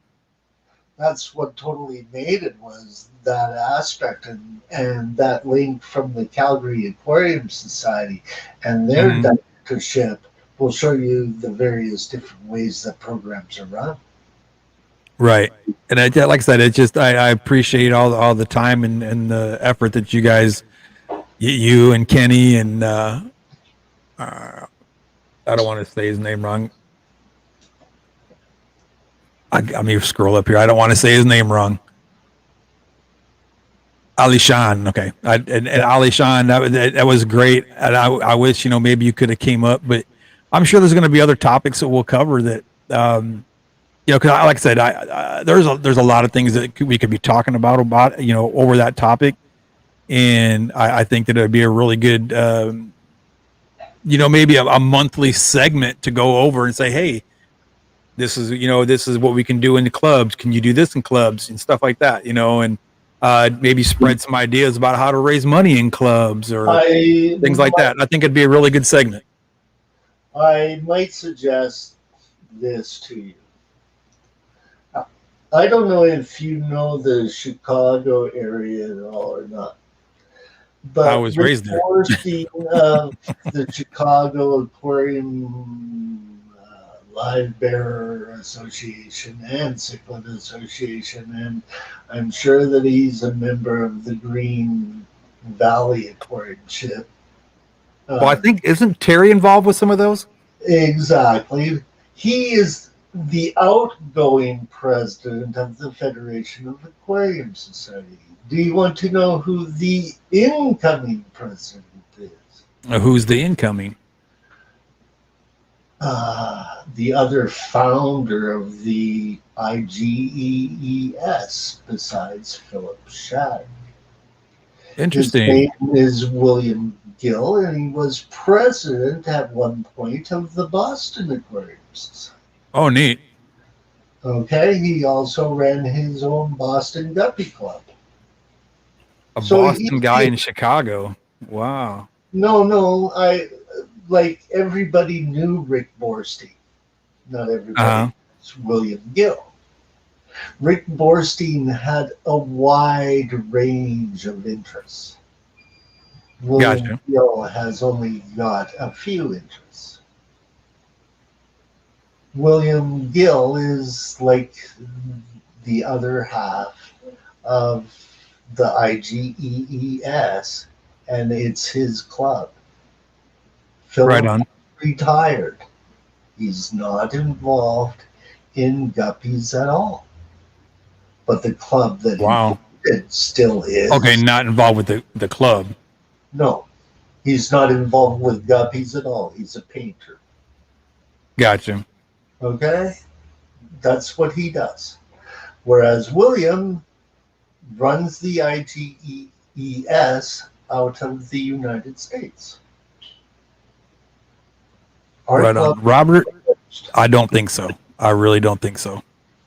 So while you're asking about that, why don't you ask William Gill to come on your program to talk about it? Better than you get to hear it right out of the horse's mouth. Me talk to William Gill? Yes, right here on your stream. I'm sure that Bill Gill has got a web camera somewhere. You're crazy. He'd take one look at me and go, "What the hell? Who's this joker?" We used to have our Canadian thing through a major club like the IGES does not have to have a location. Only its club members has to. Right. So he is the director of that runs the Boston Guppy Club, but he was the founder of it.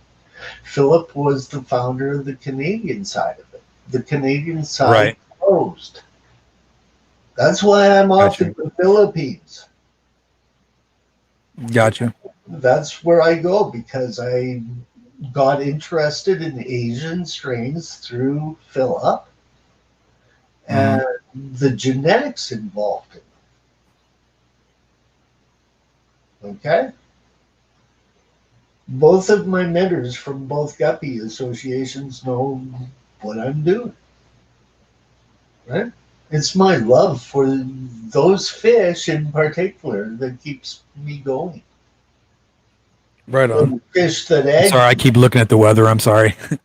We got a storm rolling in. That's I'm like, oh crap. Those fish that egg keeps for me are the reason why I got in the hobby in the first place. You're talking about the albino guppies galaxies?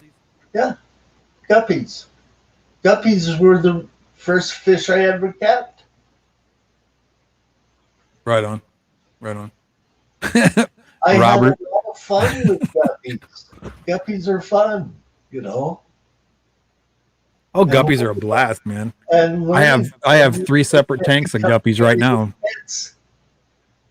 As you get older, you know, like your education value goes up. Like Philip wrote books, genetic books on guppies. That's how bad you can get it, right? That's how bad you can get into that hobby. It's not. Now, what was that that book that Terry was showing on PDF on Justice Stream the other day? That was one of Philip's books. That's what I thought. That 'cause you kept saying Philip. I thought, wait a minute, isn't that the guy? Yes, yes. Yeah. So the co-founder is now the president of the Federation of Aquarium Societies. Go have fun. Right on. Right on. Go try to book them. You found out the information right here on your stream. I have to try to get in touch with him somehow. Exactly. I'm not going to do it for you. Well, of course not. Exactly. No, that would be giving me a hand.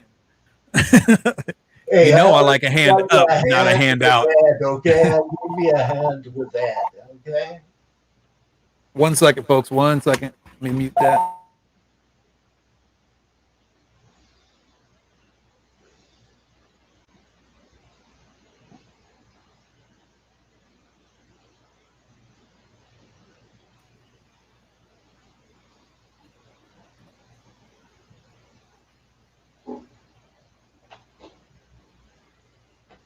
Well, while he's off on phone land, Mary wants to get some fancy guppies.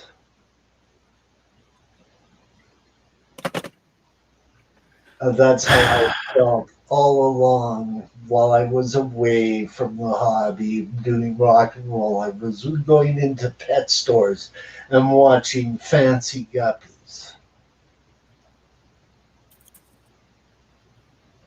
Fancy dancy guppies. Not just fancy, but fancy dancy guppies.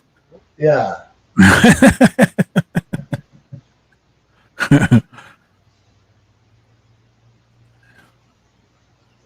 You know, Oh.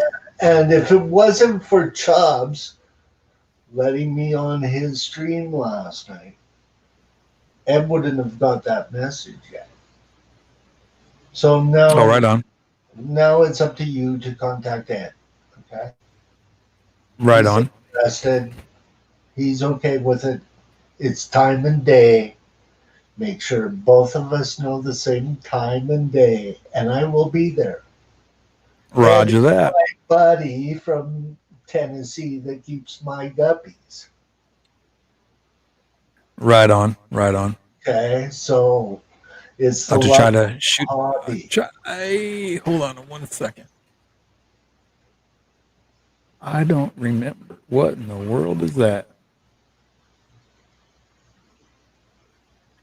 Not to change the subject.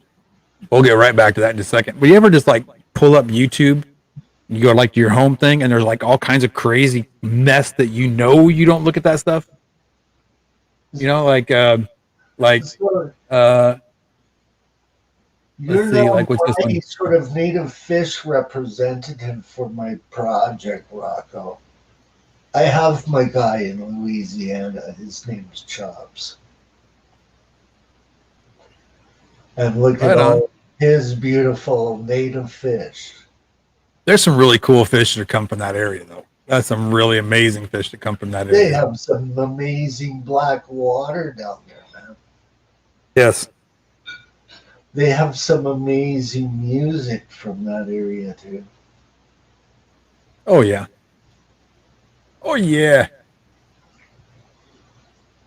Now, see, that's what I'm saying. I can't find how to get a hold of Chattanooga Ed. There's no email there. Wonderful. Yes, All right. I would go that way too, Allison. Or if she wants the LRB albinos, she could ask Ed too. They're a nice strain. I'll just have to wait till I get a hold of Ed.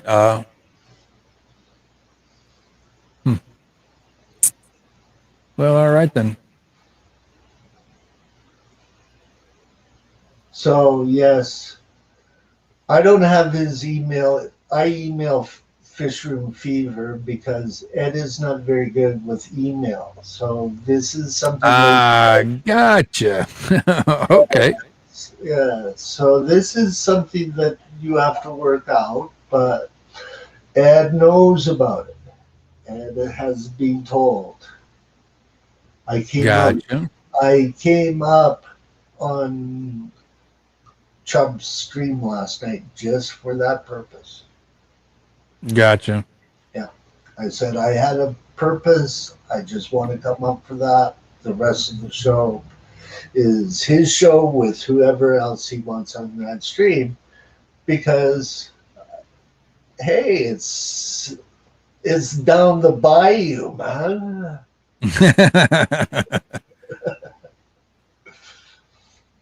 You know. Right on. Yes. So, You know?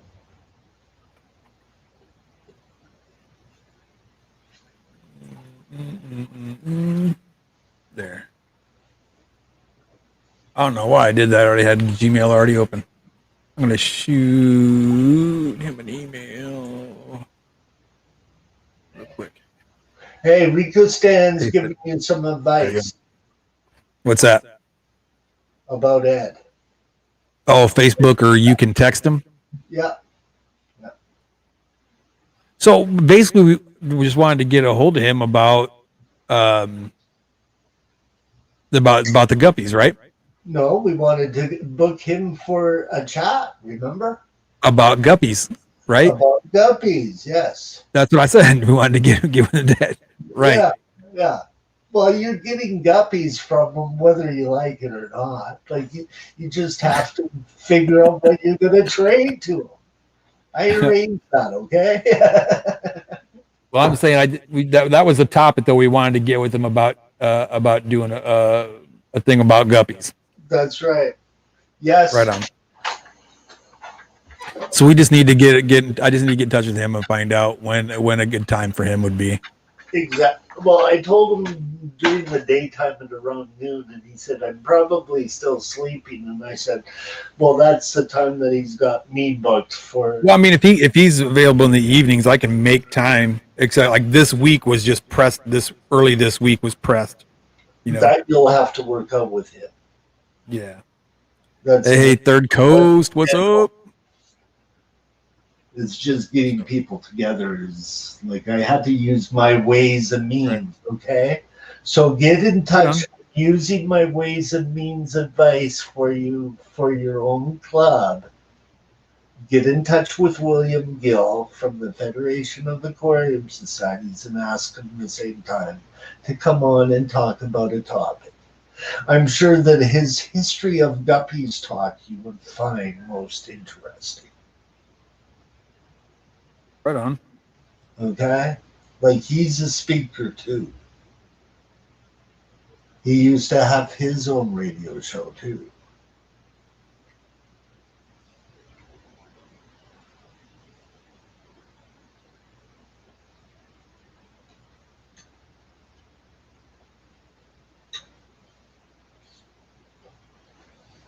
Thanks, Allison. Oh yeah, absolutely. I got it. Yeah, I can't say thank you enough. That was a lot of help, man, and it was nice to have some 3 different inputs on the same subject, and it's just amazing to me. There was just a plethora of information just flying everywhere, and it was up to me and everybody else just to grab that stuff. Just grab it. That are club members, but you like I'm a former director, like kind of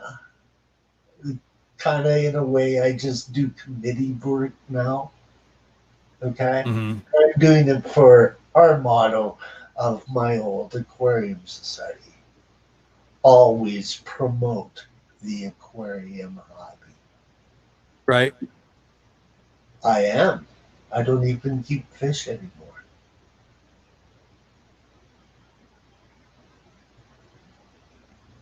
Right?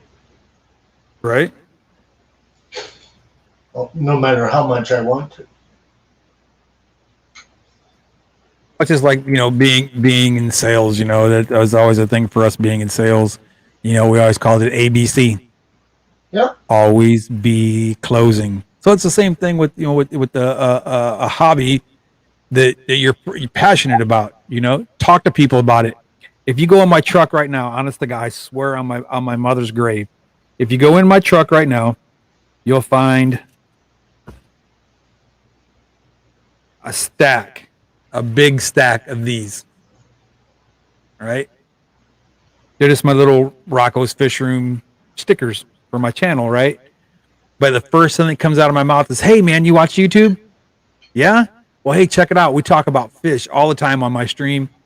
I'd love to have you come and be a member, and check it out and talk about fish, I'm like, oh, wow, yeah, cool, and I'll give them a sticker, and on the back of them, they have, where'd it go? Some of these I haven't wrote on yet.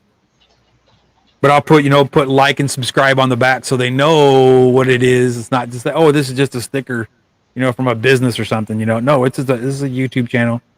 I'm pretty passionate about it, and yeah, I might not talk to a lot of people about it, but when I do get out and I talk to people, I got to talk to them about it at least 5-10 minutes. Like, hey, this is what we do. This is what I do on my channel. This is what we talk about.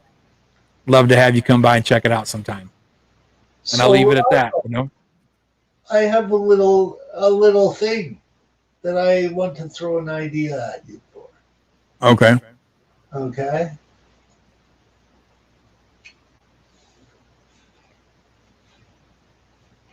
I'm listening. I have got this little project. Okay. Involving you in. And I am posting a link to that right now. Could you do the voiceover for that? Let me see. Hold on. I don't see a link yet. The link is in regular chat. A voiceover for the big red curtain. The Gar family of Texas. So you just need me to do a script for it? Is that what you're saying? Like read a script or something? Like the script's already in the video. You just get to be the voiceover for the video. Right on. You can use that as your promotion. You can download it and you can take it away. You cannot change anything about it. All you can do is talk over it. Talk over it. I can give my best. Yeah. The Gar family of the U.S. I think that you do have that capability of perhaps being a club president. Because it Me? takes a lot of drive. That's funny. It takes a lot of drive to do that. And you've got the military mind to make sure that it could go over smoothly. You've got a very similar mind to Scott.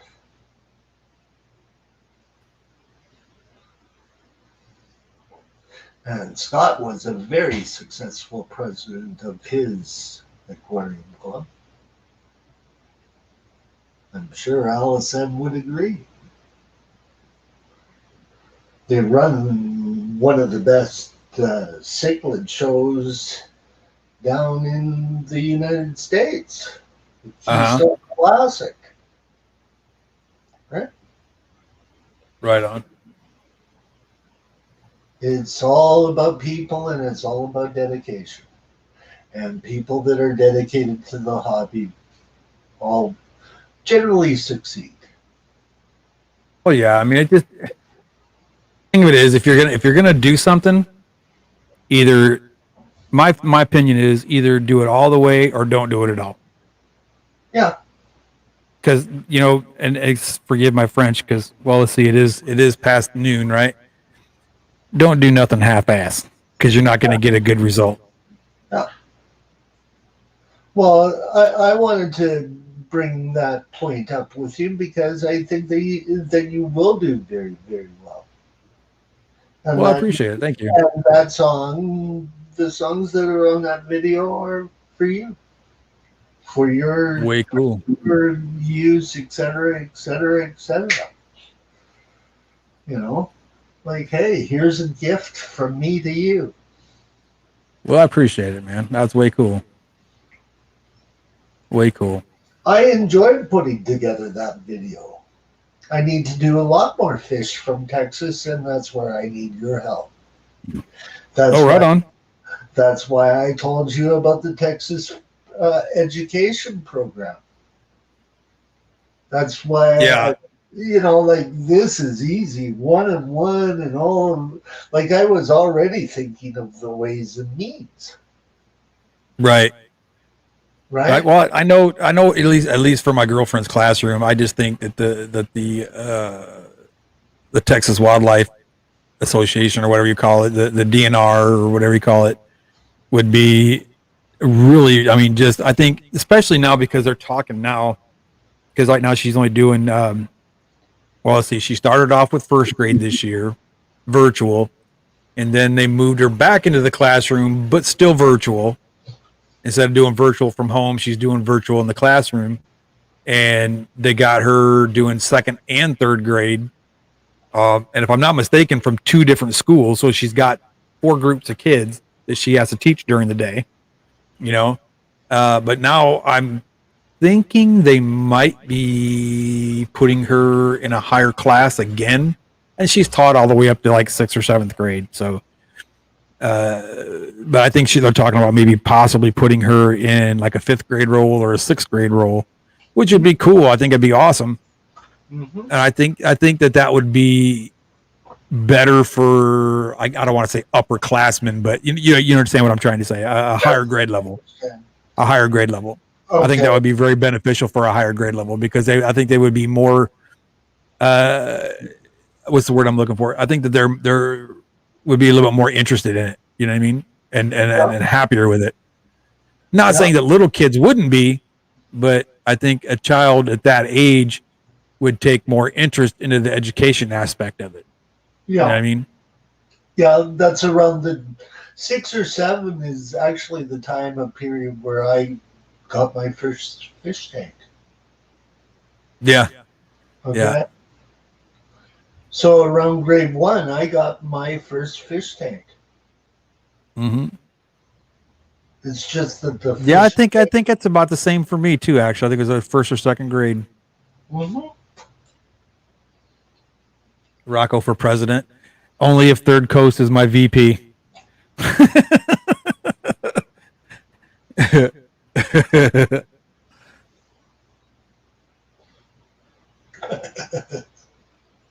Let's see here. Let me go ahead and I'll put this up here. So in case anybody wants to come up and say hi or whatever. And I'll pin it this time. So it's on the top up there. We can get some more folks up here. You actually asked me what else I wanted to talk about. Well, what else did you want to talk about, Paisano? Music. Music. Metalhead. Come on now. Like, think back to the promo for this video that I put together. That was kind of an interesting thing. Lita Ford and Iron Maiden. Right. Number of the And who doesn't like Iron Maiden? How can you not like Iron Maiden for life's sakes? You know what I mean? How can you not like Lita Ford with her song Back to the Cave? How can you not like Lita Ford just because she's a badass rocker chick? You know? Exactly. Like, think about it, And she is my age. Lance says that they had back in his day they had fish tanks in the classroom. I had some of the most cool biology teachers in grade school, and I grew up in a little in a farm community, and it was creeks and literally my grade school was probably not even on a bicycle you'd get there in 5 minutes to the river, literally to the. I mean, we're talking in the water in 5 minutes from the school. Not one time did we have an aquarium in our classrooms. Not in the high school I went to. I swear on my life, you can Google it and check out the high school I went to. Literally, you came out the back doors of the shop class across the little and the driveway there was only enough for 2 cars to go side by side. The curb, a rock ledge, and the river was right there. Literally, the river was right there. Not one fish tank in the classroom. Not one. And not none of the biology teachers had fish tanks. Nothing. And the closest we got to any kind of river education was one time in, was it 6th grade? My science teacher, I'll never forget him. He's an awesome guy. His name was Mr. Brotheridge. Big dude, big dude. And I'll never forget that either. He was a big man. He would scare the living right out of you if you acted up in his class. But anyway, he got a hold of the farmer that had a cornfield on both sides of this little creek that we had. And as kids, we were in this creek all the time, but he got permission for us to be in there for a change. And we went down there and we collected water samples to put under a under a microscope to see like the different amoebas and stuff like that were in the water. And we really did see some really cool stuff. I mean, it was really neat, but that's as close as we got to studying river aquatic life. That was the closest we got. And that was a one time in 6th grade. But we lived that close. I mean, we literally had the Rock River right there. We had the Hennepin Canal right there. We had the Green River right there. We had all these different creeks right there, and we never studied any of it. Isn't that except that one time? It is a crying shame. And you know what's bad? It's still that way today. Now you have to go to associations like the Native North American Fish Association that has its own club, and you can find out information from them as well. Yeah, I think I will have to check that out because I think it's a bad thing. J-Rock, we're doing all right, brother. Cooper, good to see you, man. Lance, thank you, brother. Back to the music thing, Rocko. Oh, my bad. Okay, we used Iron Maiden, but are you familiar with Black Sabbath or Ronnie James Dio? Are you really asking me that question? Yeah, familiar with that? Yeah. Do you know who the guitar player was for Dio in 1988? Not in 88, no. His name I can't be specific. His name was Craig Goldie. He played for G.U. Freya as well. Mm-hmm. Okay. Do you know who the last bass player of Ronnie's band was? No. Rudy Sarzo. What? Yes. Was the last bass player of Dio. Oh, okay, yeah. Yeah. And Craig Goldie played guitar for Dio in 1988. Okay. Uh-huh. Okay. Craig Goldie runs a program called the Rainbow Bridge program that actually helps artists get signed. I was a part of that. I'd say Rainbow. Why does that not sound? Why does it sound familiar? Because it seems like I've heard that before. Okay.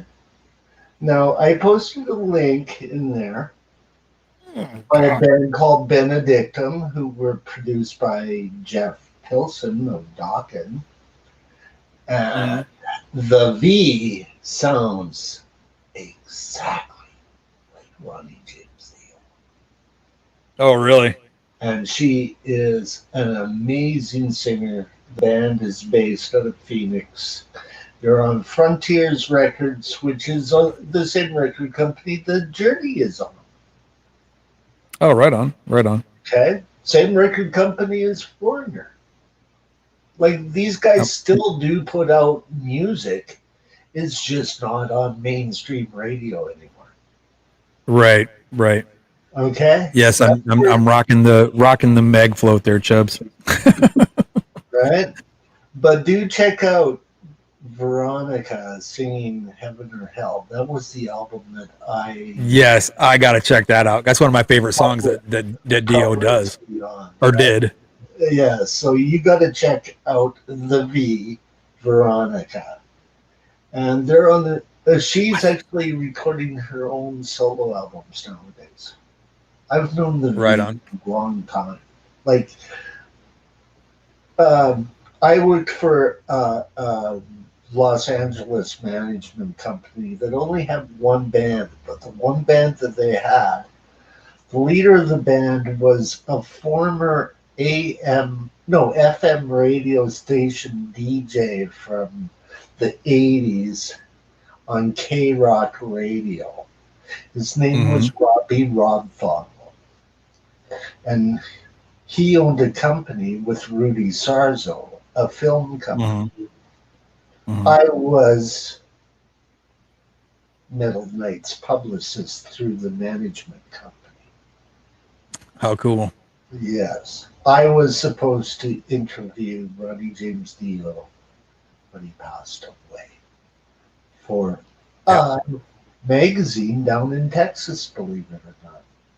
Oh, way cool. Yes. Way cool. I wrote for a magazine called Locals Magazine. I interviewed Ralph Sheepers of Prime No Fear, and I also interviewed Jeff Tate of Queensrÿche. What was the name of that magazine again? Vocals Magazine. Yeah. Why does that sound familiar? It was a printed magazine. Well, I know, but I'm saying, why does it sound familiar? Because I mean, seems like I've seen it. Based You know out what I of mean? Texas. Right. When I wrote my article, that magazine sold out over in Germany because I interviewed Ralph Sheepers, and how I did that is I was personal friends with the drummer. I said, Randy Black was the drummer at that time, and I said, I've got Right. to write an article. Can you get me Ralph Sheepers? And he goes, of But course. now, isn't Randy the one that's got something on a big, huge, gigantic tattoo on his back? No, this is Randy Black. Okay, I'm thinking of somebody else Okay, then. Randy Black was the drummer of Annihilator, and then he toured with Annihilator and stayed in Berlin because his girlfriend lives there. Right. So he began to play with other bands. He was a recording artist up here in Canada and a very close friend of mine. Gotcha. Like the crew of Annihilator, the light man worked with Marilyn Manson. Like, crew guys get around, okay? But Right. Oh yeah. Annihilator had my crew. I was out with somebody else at that time, right? Like, Gotcha. okay, so they went over to Europe, and Randy decided to stay. And so he started playing for some really, really big bands over there. Like, he's been on rock. I don't know if you know Rock Meets Classic over in Germany. It's where they put symphony orchestra behind bands. Oh yeah. No, I've heard that style of music, but I didn't know it was all in Germany. Well, the one in Germany is the biggest. They do it every year.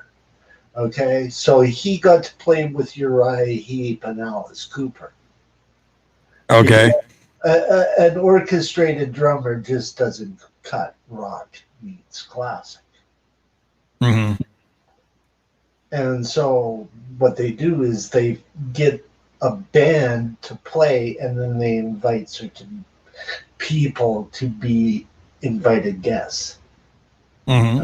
Okay? So Randy was on stage with Alice Cooper. Randy was on stage with Uriah Heep and a few other bands for that year. Way cool. And he's drummed for Wasp, and he's drummed for several other touring acts. He's a very, very good drummer. And his primary influence was Neil Peart. I've known Randy. Imagine that. I've known Randy ever since he was like a club band drummer for a band called Click that did a tribute to Rush. Right. And I Right. told him, I'm not impressed. Hit your drums harder. Right. And Put I that stick through created them a skins, boy. monster.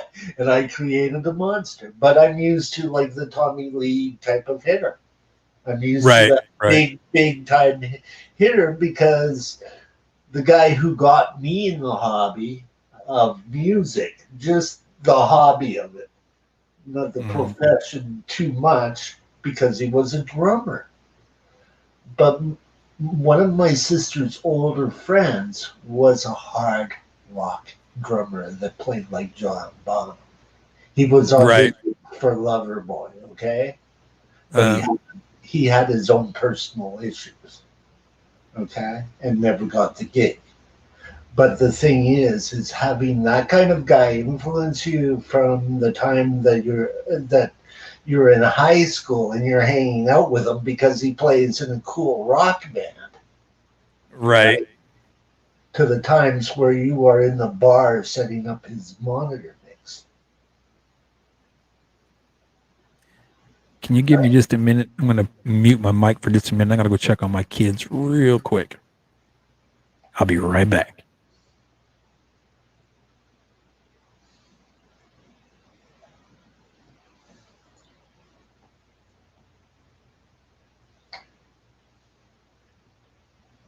Hey, Chalupa, why don't you come up? Chubbs, why don't you come up?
That's exactly where my head's at, Patrick.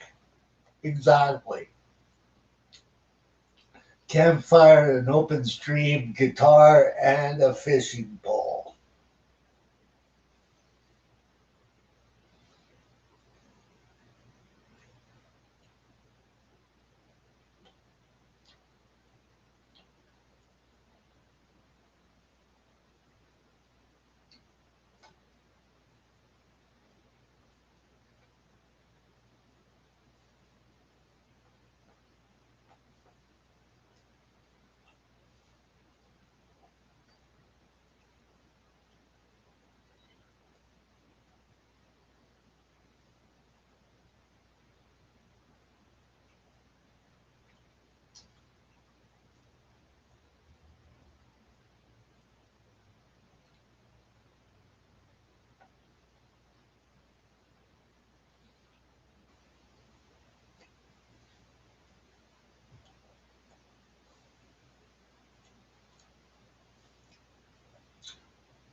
Yep, flashbacks or the imagination of taking one's mind there, Patrick.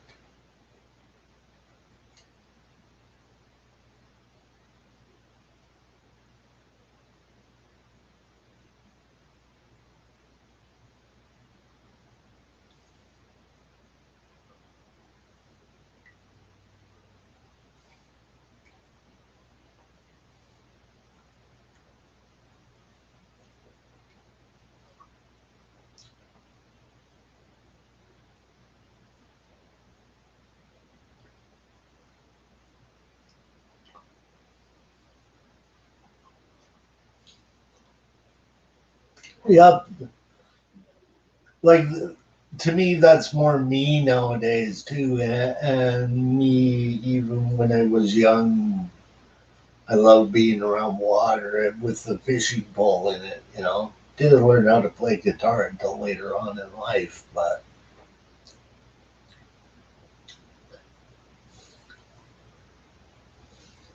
that's where my head is at.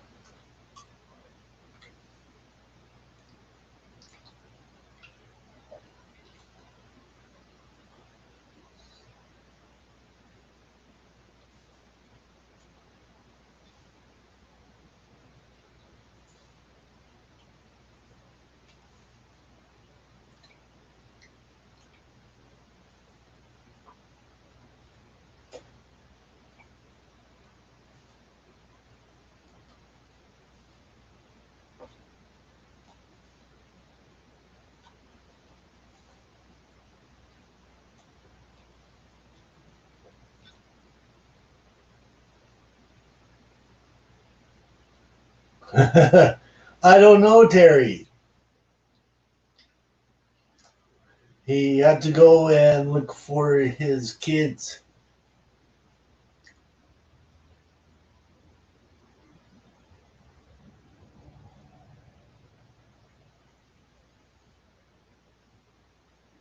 It's All right, yeah. here we are. So no, I got to give him a little bit more attention real quick, and I'll be right back. But I didn't know if somebody was trying to come up. So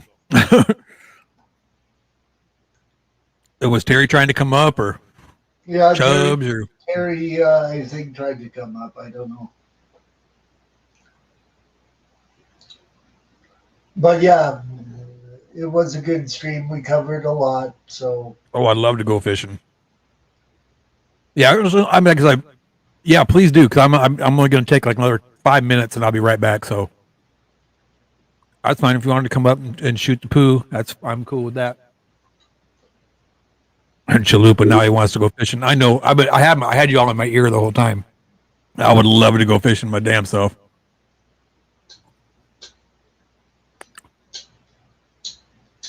There you go. I would love to go fishing my damn self.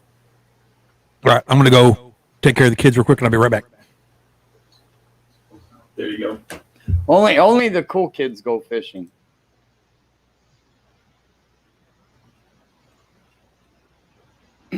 What in the heck did I just walk into?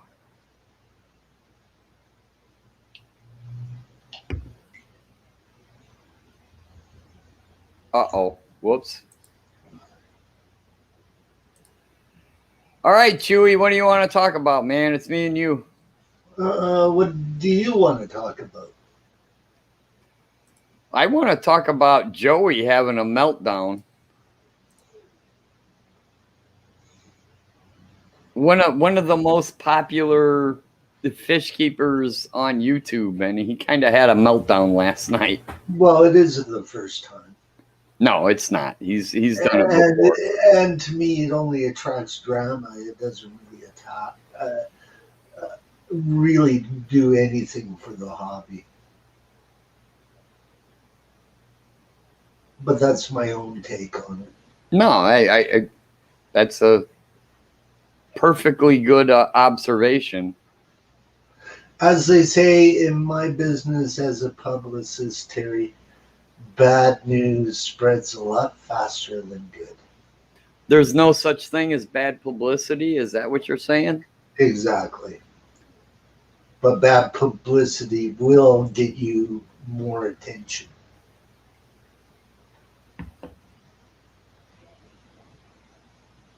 Yeah, Geek Boy, you're 100% correct. It's not the first time he's had a meltdown, and I can't necessarily badmouth a guy for having a meltdown.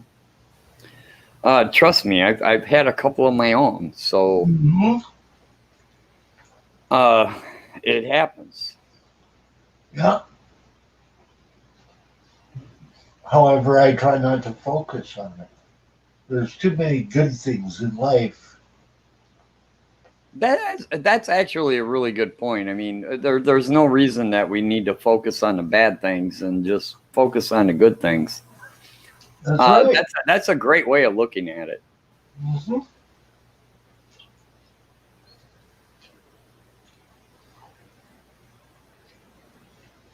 What's going on, Dave? How you doing, man?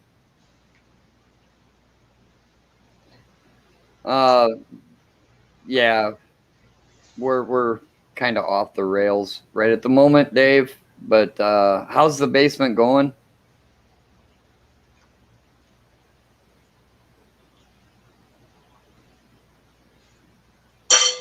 Oops.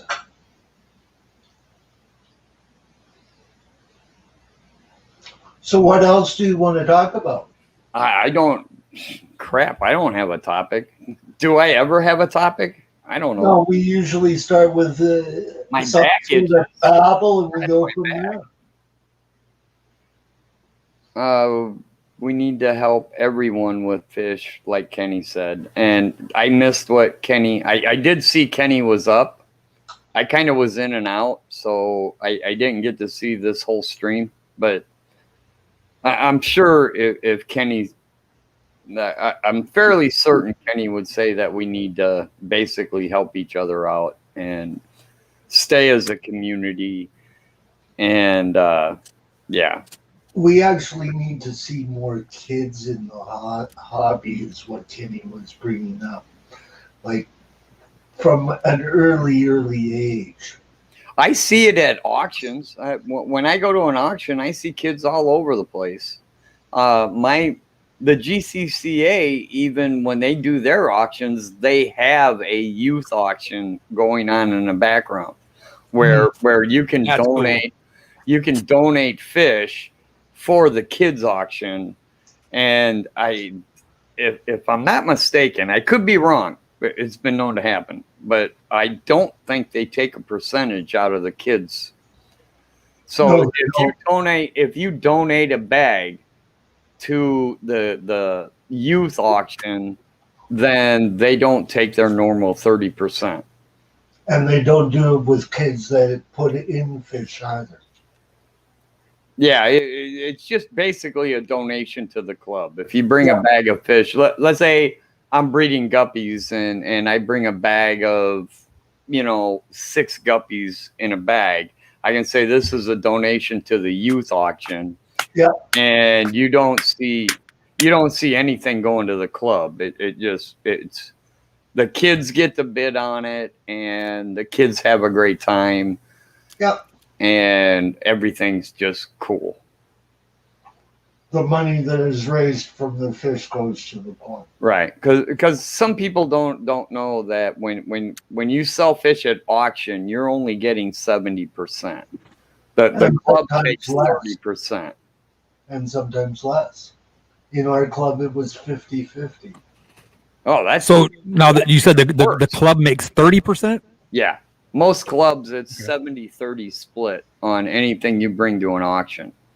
So if your bag of fish goes for $10, you're gonna get 7. The club gets 3. That's cool. I mean, the club is all of that. Everybody thinks it's BS, but I mean, the club paid the money to rent the venue. Yeah, absolutely. Yeah, absolutely. You gotta pay for that venue. Andre. 4 known males, 1 known female, and 1 baby. Andre, get with me off the side. We'll talk about that.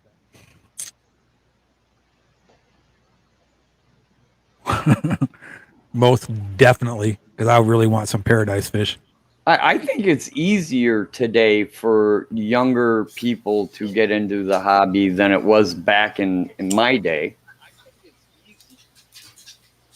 I mean, all you had was your local fish shop and a whole bunch of books and magazines. And now we have the entire internet, and all you got to do is Google aquarium keeping, and you're in.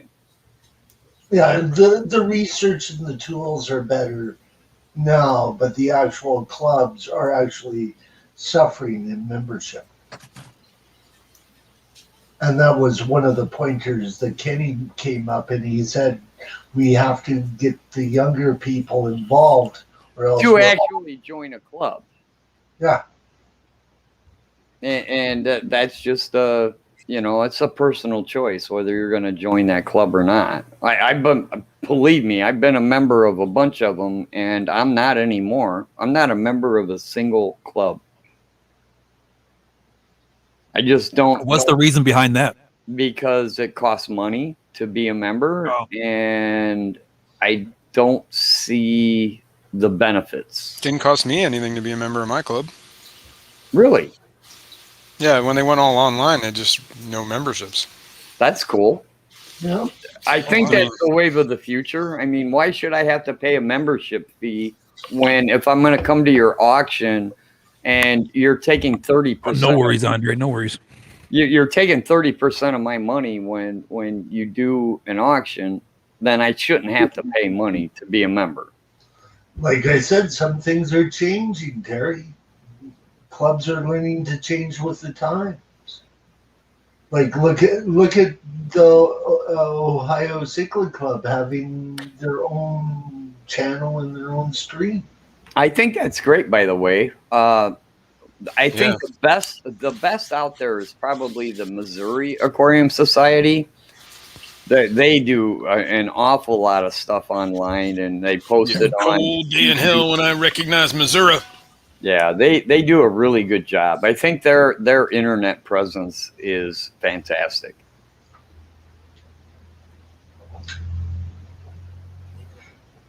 But there are benefits to the aquarium clubs.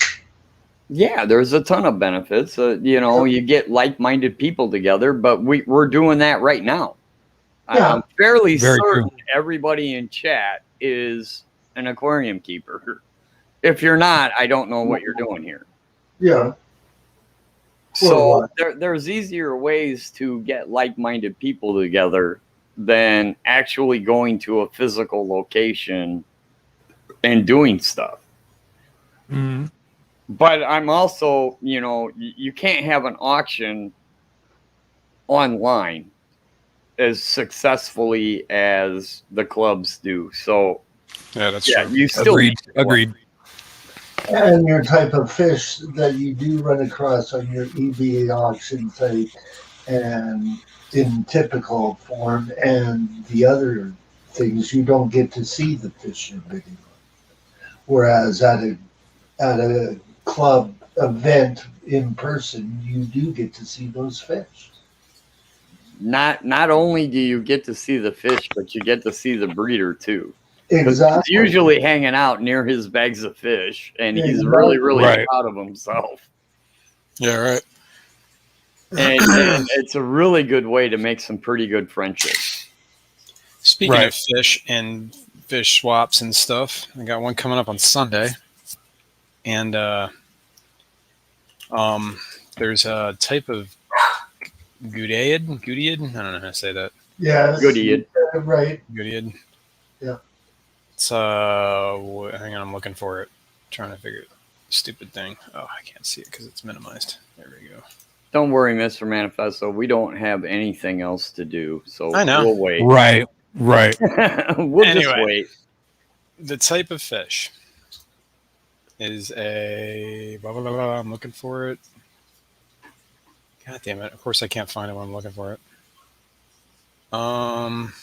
Red tail Gudiad, I believe is the. Xenotalk Eisney.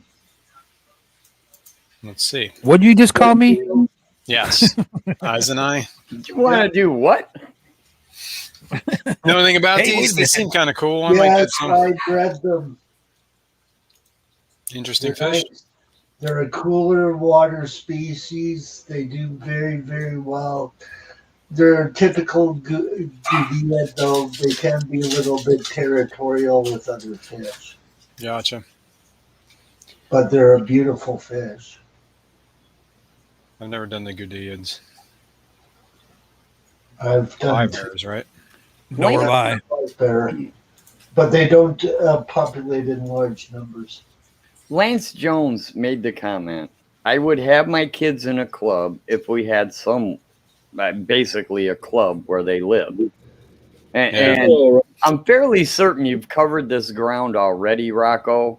But my thing is, if you want a local club, start one.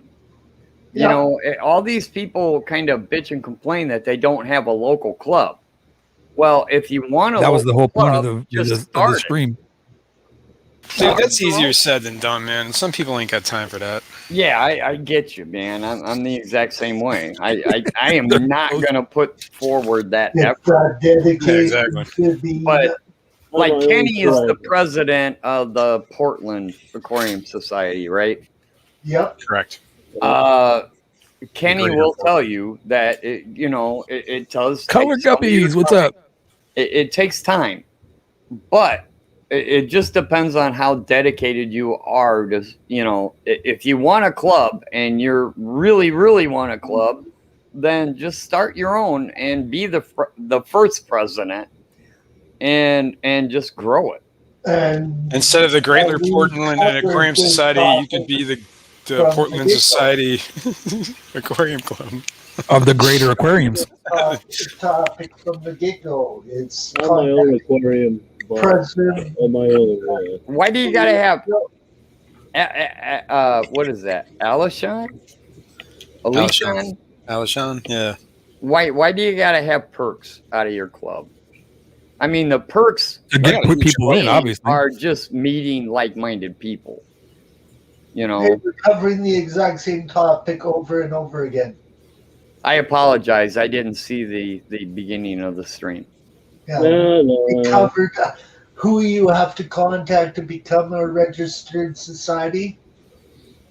Well, that depends on the national club. If you want to be affiliated, then No, that means still just have you to want to be a have- part of the ACA or the ALA or You still have to have it as a local club to get the identity, to get the speakers, Terry. I'm pretty certain if I started a club, I'd get my own speakers. I'd go to Mr. Manifesto and go, "Yo, dude, you want to speak?" No. That's I'd go to what the Rocko. Hey, Federation Rocko, of Give you a Aquarium 30-minute Clubs talk about worms. That's what you get out of me. is for the registration of all aquarium society in North America. North of America. You know those speakers. When you go to Corey, if you're the president of a club and you go to Corey at Aquarium Co-op, and you say, "Corey, man, I'd really love to have you speak at our club," Corey's going to say, "Well, it's going to cost you X amount of dollars." Exactly. Yeah, hey, Right. That's why you do the raffles and the membership fees. That's why you don't go to Corey at Aquarium Co-op. You go to Wow. Mr. Manifesto and go, "Dude, you want to talk?" Well, then And you Mr. also get Manifesto's going to be like, "Nah, if you really want me to." then you also get the Mr. Manifesto quality stuff too. Right. You get the behind the scenes stuff. Oh, Jenny Lynn, that's sad. but the point is, I'll say this.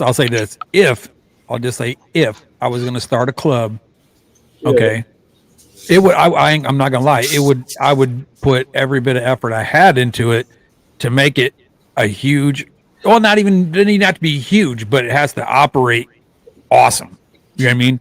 Right. And like I said, I agree with having perks. You know, I agree with having kids involved. I agree with all of that. You know, but I believe that there has to be some kind of dues to get a club off the ground. I agree. Because you're not going to be able to just fund it out of your own pocket, because you do that, the club's going to fall on its face unless you're a billionaire. You know, and I'm definitely not that guy. I have absolutely no problem when I go to an auction and I bring $200 worth of fish and the club makes $50. You know, Yeah, I've make some got money. no problem with that at all. Yeah, because they're But- paying for the space, they're paying whatever. You know what I mean? But individual membership fees, I think, are a thing of the past. There's absolutely no reason to be just to be a member costs you who was it? Somebody in chat. It's $25 a year. Mm-hmm. I think we're at the point in this hobby with clubs that if you can't figure out how to fund your club through other means, individual memberships it kind of. I don't know if it. How's it gonna get started? I can understand. How are you going to get it started if you don't have a place to go, or are you going to do it in somebody's house? Yeah, that's. Are you going to do it? Is it going to be done for free? Where are you going to find a place to let you do it for Sometimes free? they are done that You gotta way, have. You Rocko. got. I understand. No, I totally agree with that. But what I'm saying is, eventually, you're going to have so many people that you're going to have to get someplace that's Right. big. I do. I get it. You know, And and the- it you sucks. know, I mean, sometimes- I'm totally tracking with what you're saying, but it sucks. It's a necessary evil. You got to have a membership due. Has to be. Also, having a membership also kind of weeds out the wishy-washies. Exactly. I agree with that too. You know what I mean? Not that Because somebody that's gonna pay to be part Right. of something is gonna be less likely to be a shitbag or not that's gonna come in and invested just it, or, you disrupt know, things. like, Yeah, you or know. just not give a damn. You I know, guess so I would go I there. think that somebody's gonna invest a little bit of money if they're gonna actually give a damn about what they're doing Right. with their Or at money. least- Now, I Let's will try to say find I out. didn't think of that part. The wishy-washy part I didn't think of. That's what you got me for, man. I just immediately assume everybody is just really into the hobby. Well, yeah, I mean, you know what assuming does. Yeah, exactly. Makes an ass out of you right, and right, exactly. No, it Wait. doesn't. S, what I miss on Borkin? Why are you Borkin? Fortune?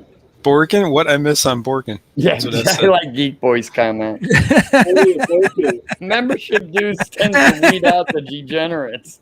No, that's It's the true. first channel. Hence why we're not in a club. Yeah, $25 is really nothing, man. I mean, I would give $25 For a to year, someone like- that's cheap. I was thinking Yeah. more like $25 a quarter. You know? Yeah, No, I wasn't when you're complaining. I was done. just saying we have a membership fee.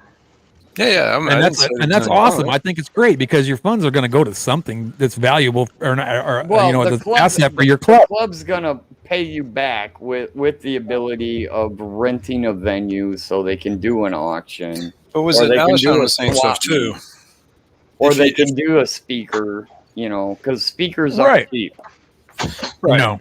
But they also have that's where you can add a little perks. Like if you get a club together, like, hey, I know, you know, whatever your head of the club is can approach like places like the local fish stores and be like, hey, I know 25 guys that are all into fish. Can we get a discount here? You know what I mean? Or, you know what I mean? Right. So that becomes like another perk that your membership gets you. You know, so the ability to throw your club weight around. I guess I don't know. One thing I thought about you were Yeah, doing exactly. that. Well, yeah, exactly. Though I mean, that's why you have those guys that'll do that kind of stuff and try to get people to take care of those things for you. You know, But yeah, Not saying and you're that's- trying to and go just like all over. just I like mean, 503 said, she literally pays $15 a month for YouTube. $25 a year sounds like a deal. Heck right. yeah. It, Heck it, yeah. I don't know. I love the clubs and hate the clubs all at the same time. You're the one. You're No, those I get old it. people that are trying to I'm get out of the tracking. clubs. You know, I'm tracking. I'm putting down. I'm picking up what you're putting down. But what I'm saying is, it's a necessary evil. If you're going to be in a part of a Right. club, a necessary evil is you got to pay dues. I mean, that's even in fraternities that I'm involved with. It's a monthly payment. Yep.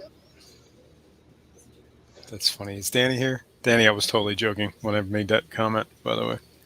You know, and that monthly Wait a minute, payment. you're not for allowed to my joke on fraternity. YouTube. It's not allowed. Yeah. Our Did you monthly see it, by the payments way? go It was in towards response to you, Terry, children's this video. You put a children's short out. hospitals and stuff. But Yeah, serious. Come on, guys. No jokes allowed. absolutely. Or Terry. But did you see that video, Terry? It was in response to you and the tree frogs. What? No, I did not. Danny had a video on his channel. Oh, I did not. The proof that my tadpoles are tree frogs. Oh, yeah. because Take I that, thought they Terry, looked is the like- actual I thought they title. looked like toad poles. Anyhow, Toad I poles. have work to do, Rocko. Thank you, and hopefully people get something out of the talk. Oh, there's going to be more. There's going to be more on this topic. I'm telling you that right now. Yeah, I know. 'Cause It's a the more great and more topic. I'm thinking, the more and more questions I got planned for You know, Well, like I said, Nice. your Not best bad, Allison. bet is getting in touch with Wow, a the buck a bag? That's Just awesome. Did you guys? the Aquarium I see that. Society, and that is Right on. President Bill Gill from the Federation of North American Aquarium Societies. right on. Well, you know what I'm going to do is when I'm better prepared, because I was not prepared today for crap. But when I'm better prepared, I'm going to have to sit down with a pen and paper, write all these names down, write all these URLs down so I can contact these people. Because if you ask me what that guy's name is 10 minutes from now, I won't remember a damn thing. Well, that's why. Well, you do want have me a to stream you can replay. put the link in chat again for you, or what? I'm sorry? Do you want me to put it at the end of this chat when, like, right now, like the two links for Federation of Aquarium Society, their Facebook? I have that one. I have that one. And, well, that's all that you got to do is email Bill. I will. Absolutely. And at the same time, you Absolutely. can ask him about his guppy association, the IGEES, founded by co-founder Philip Shattuck. Right on. We'll do. Yeah. One of his best topics that he gives talks on is the history of guppies. I think that would be interesting, actually. Yeah. And I'll say this though, the stream that we had the other day, I want to say it was Jess's stream when Terry was talking about the guppies and showing us that PDF thing. I so wish I was home when that came out because, well, I mean, I know I can go back and look at the replay, but I really would have liked to have that information right then and there. It's a link to one of Philip's books. Right. I thought that was a very interesting topic. Well done, actually.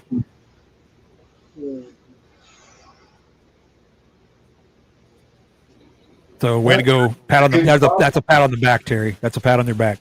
Terry did a good job on that, explaining. He's our- AFK. Maybe else. He didn't even Well, hear the it. hell with Terry then. Yeah, the hell with screw Terry you, then. I started getting another beer. Yeah, right. He said, Going screw to you, I'm going to get beer. And on that note, I'm leaving because I have to finish a video. All right. Right on. That's her. Chewy, man. Thanks for your time, brother. Thank you so much for your Yeah, time. Chewy. Yeah. I'd start a club, but then I'd never join a club that would accept me. Is that the code? Something like that? Well, you do your own club. Member of one. That it would allow me as a member. Yeah. Just Right. start your own private club, for your house.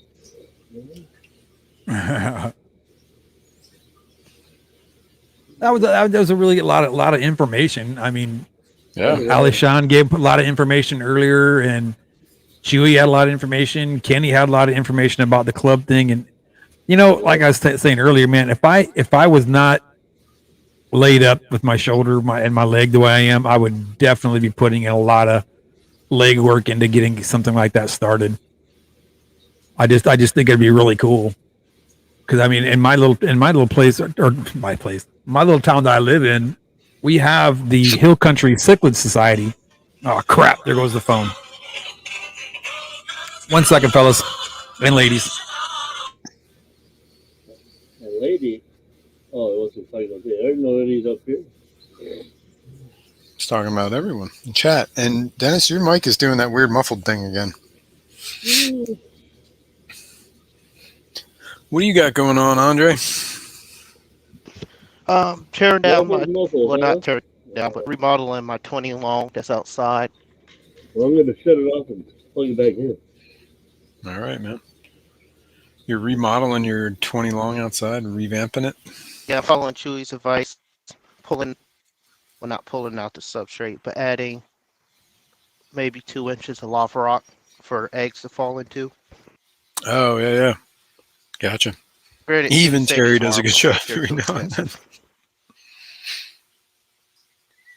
Yeah. Well, you can get them pretty cheap, though, those like glass balls. Like, I remember buying a bag on Amazon of like 100 of those things for, I remember, like $5 or something. Yeah, Or that's you can still go to a like. What are you talking Michael's. Well, you have a 20 long. That's what, That's 1,000 true. marbles? Yeah, I guess you would need you probably need a lot of them. Rocco, the Talking other about day I was breeding, talking to Chewy about breeding white clouds, which is an egg scattering fish, and he suggested Uh-huh. adding marbles so that the eggs can fall in Yes. and the white clouds can't eat I've them. heard that too. Yeah. Well, I said marbles are too expensive, so I'm going to try lava rock. as long as you have the chunky stuff. Do you have a dollar store? You have a dollar store by you? I do. I'd check there for some marbles because you can get those bags of marbles pretty cheap, and they're good sized bags. I mean, you might spend $40. You know, it'd be like buying a big bag of Eco Complete, but you'll have a boatload of substrate that you're looking for. I completely understand that, but I have 7 tubs. Oh crap! I didn't know you had that many. Yeah. My bad. Yeah, I that's did a not lot. know you had that many. It's quite a Right bit. on, right on. I would give I'd give Lava Rock a shot then. You know, or even some kind like, of big rocks. I was Big gonna rocks. say of they some even sort. have river rock you can buy like in bags, like at Home like Depot. or like Home Depot, or if you went to a landscape yard, you could probably get about And like it's not expensive either. truck. It's fairly cheap. Yeah, I may try that because it's the same price as lava rock, and it yeah, is right. rounder. Yeah, it's gonna be and it's gonna be rounder and and actually probably a little bit chunkier. That stuff will fall Right. down deep down in there. Mm-hmm. Yeah, I may actually. Yeah, go man. pick What do they some call up that? today or Mexican tomorrow. River Rock or something like that? Yeah, and they sell it like in different sizes too. Like around here, we call Mhm. it Delaware River Rock because that's the river that goes through pretty much half the state, or Mhm. whatever, the edge of the state. Hey, wait, Andre, do you have any of these Hold on, let me walk bio to my balls? phone. Yeah, Throw some bio balls in there. If you got a boatload of bio Gotcha, balls, you okay. can put them in there. Rounded I do River not, Rock but would I work. used You to. said I mean, I'm saying if you had them on laying around, or some kind of those big biomedia, rings. what do you call them? Yeah, the rings or the slate pieces or whatever, or whatever that stuff's called. Yeah, the beads, the ceramic, whatever that. Yeah, that's it. Ceramic. That's what I was looking for. Ceramic. Those little ceramic biomedia things. Yeah, I'm experimenting around with a few things. It may turn out Am I that still Chewy's mobile? right. I should have just used marbles in the first place, and I even Okay, see well, well, I you wasted just a said year. rounded river rock will work. Run the river You'll rock. figure it Chewy out, said man. that. He said the Rounded River Rock will work. Run the river rock. Say that Gotcha. back.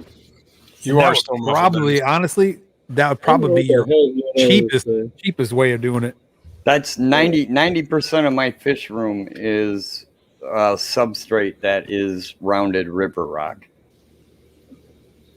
Are you still living in the dark over there in your fish room?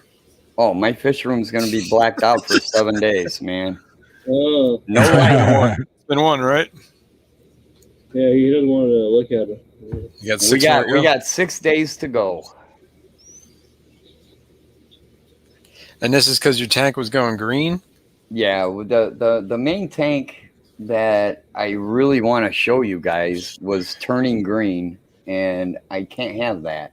You know why? It's 'cause Eventually, I am you're going all, to have to in produce front of the some. tank sessions. I'm going to have to Right? produce some quality looking tanks because you guys are all making me look bad, man. I'm getting sick of it. Don't It's even time go to there. Step up the game, man. We got to get the game going. We should have a Oh, best my looking muffled? tank contest. Absolutely, I think that's a great idea. lost. Working. I can't understand you, Dennis. You just sound like a mumble. I was gonna say he's horrible right now. That's exactly what it sounds like. No, the mom from the Peanuts. Remember Yeah, the the Peanuts. cartoons?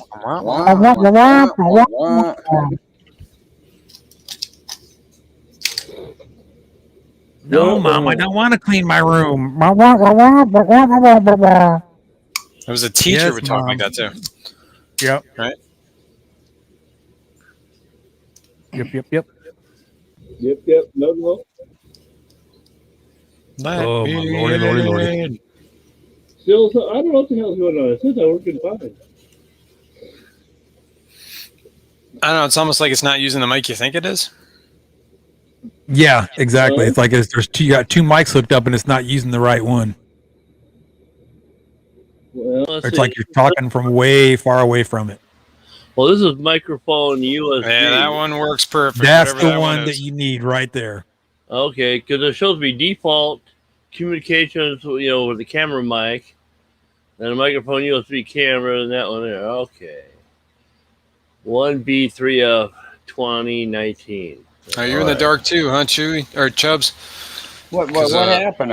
We got a blackout going on, or what? I don't know. RB said his power was out too, so I don't know what's going on. Yeah, I know. We got a storm rolling in right now as we're speaking. Oh, so you may be going out too, huh? Yeah, that's what my girl called me and she asked me. She's make sure that there's nothing around the door so I can run in. I was like, okay. Okay. Yeah, I don't know why it doesn't default, to It's this the Great mic. Pumpkin, Charlie Brown. Oh, what happened to Chewy? Where'd he go? He stepped down. Were you okay? I think. He said he had to work on a video. I think he said. I Yeah. get it. Cool. Ricky's was car wreck induced. Oh, Okay. man, that's what I forgot to do. Was it Ricky that wrecked it? Oh no. Oh, I meant to change my name. But I was gonna come up as Ziggy from Mars, Oh, sorry, we wouldn't let you out. but I forgot, so Oh, it's shoot. not as funny now as it would have been. Ziggy played guitar. See, it's so easy to get Mr. Manifesto to sing something. Dude, all it does is take like one word and I sing. I can't even Yeah. control myself. It's horrible. But I watched a documentary. They have Before medication I for came that, up, you know. I was watching a documentary on David Bowie, and I was like, oh man, I got to change my name before I come up to Ziggy from Mars, and I screwed it up and forgot. Oh well. And where were the spiders? Well, sing along with I'm me. gonna sing that all day. Solowinea. Sing That's a along neat with looking me. plant. What A plant? Mayaka plant.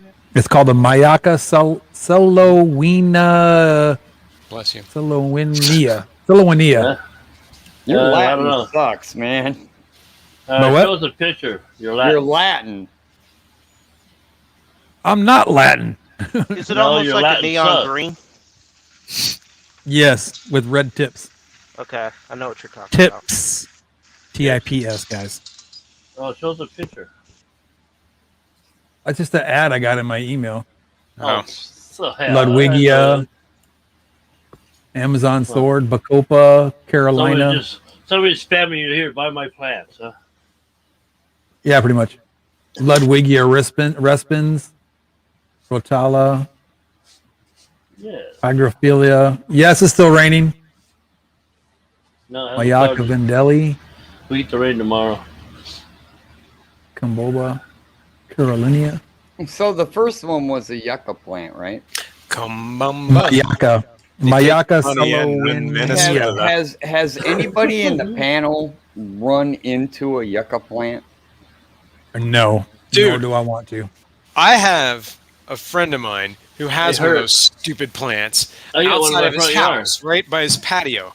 And it's like right, like, I don't know, you got to go around his patio and then you can go to like his whatever to get in to use the bathroom. You got to go in. And every time I'm around that stupid corner, I get stabbed by that stupid damn plant. And it's not like a normal stab. Like, it's like this Oh, weird, no, like, got like that's a- pollen on it. So it burns for like the rest of the night. Yeah, you've been pollinated.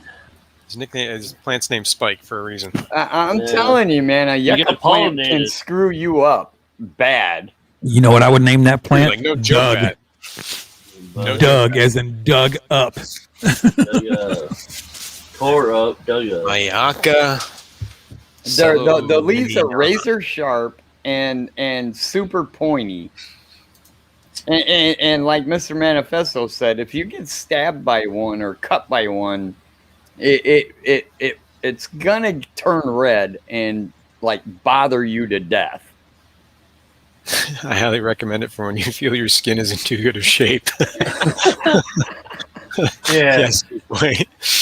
Yeah, I got perfect. It'll change it for Yeah, let me you. go cut it up for that. Let me plant some yucca plants over my front door. I made the mistake one time. I was running away from something, and I'm not going to tell that whole story, but I was running away from something, and I ran Probably the into a police. yucca plant. I do Probably the not cops. recommend it. Dude. Probably running from the cops. Yeah. It's bad enough I got stabbed in like the shoulder or the back or something, Oh. man. I can't even imagine like diving into one of those Oh, things. man, I was full bore, man. Headstrong. I was running, man. Oh, You know what prickly pears are, right? Oh, Yeah. yeah. They'll pick That's a beast of a plant, buddy. Let me tell you what. mhm. When you don't see them, that's when they get you. Holly bushes, yeah, those Ugh. are rough too, man. I remember holly bushes. Oh yeah, they'll slice Pricker you up bushes. there, yeah. Oh, those will mess you Oh, up too. blackberries? Oh yeah. Whatever they call them now. I don't think they're No, it depends on where you live at. wild Blackberries? raspberries. Do the same? Yeah, they have the same prickers, don't they? Yeah, they're smaller. Prickly But pear there's will tear your more ass on up. I don't give a damn what you say. Oh yeah. Yeah, raspberries have it on the pricklies on the stalk in the prickly pear, when it Blackberries. sticks That's you, like straight up it cactus, isn't it? burns. Yes, and it Well, hurts. so does that like a yucca, mother. dude. That What? yucca burns like a hell. I'm telling you, man. Oh, It's weird. that's what venom on it or something. I don't know what the hell's on that poison. that's what they do in Texas. You piss off the wrong people, they take you out and they drag you behind a truck or a motorcycle behind them and let you run into those damn prickly pears. That's right, Jenny. That's exactly what I said. That worse than porcupine. Well, that's some kind of friend you got there, Mr. Manifesto. If you go in and get poked every time you go over there, that's a pretty good friend. Only when we're hanging out on the side. It's a stupid plant. Well, don't get that. It's only on Saturdays. Well, wait a Yeah, minute. You said you only get pricked on it when you got to go pee, so There you go. You gotta use the don't back. go pee. Or I should There just you use go. that. Or You know, use the I'm, back of I'm the using garage. the bushes, man. That's right. I'm using the Take your bushes. Just drop now. trowel right there, man. Get it over with, you know. Yeah, just pee on the plant. That'll kill it. There you go. Yeah, pee on Right, it. Jenny, I got good Maybe you'll friends. kill it. If you don't Yeah. get pricked. Because I can tell you what, Don't get your pricked. a I German don't know. Shepherd's pee can kill grass in a heartbeat. I think it's male, female. Do you have female dogs? One of each. Is it the female one that kills the grass? Because I've noticed that a little bit. That the girls' pee tends to kill the grass more than the boys' pee. Wow. As far as the dogs The go. More pH acidic. difference in a female dog as opposed to a male dog. That's interesting. We're going to have to look I never that up. noticed it. My mom is the one who said something about that. I'm like, I started thinking about it. I'm like, wait a minute.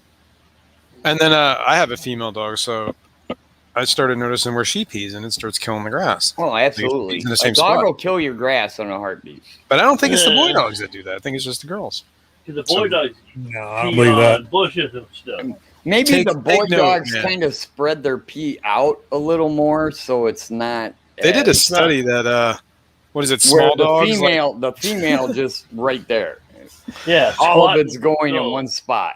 Small dogs like Chihuahuas try to pee higher than Yeah. so they appear like bigger dogs. What? That's the thing. Somebody studied this. Like small dogs, like when they pee on things, boy dogs, right? And they pee on Aim things in market high. territory. They pee high. They try to pee as high as they can. So that whoever's sniffing it has to sniff like they think it's a bigger dog. You know what I mean? Yeah, some little runt. Yeah. So Yeah. isn't that the Air Force slogan, right, Rocko? Is aim what, high? we pee high? That puts Yes. a whole new definition on aim Yeah, high. we pee high. Yeah. Huh?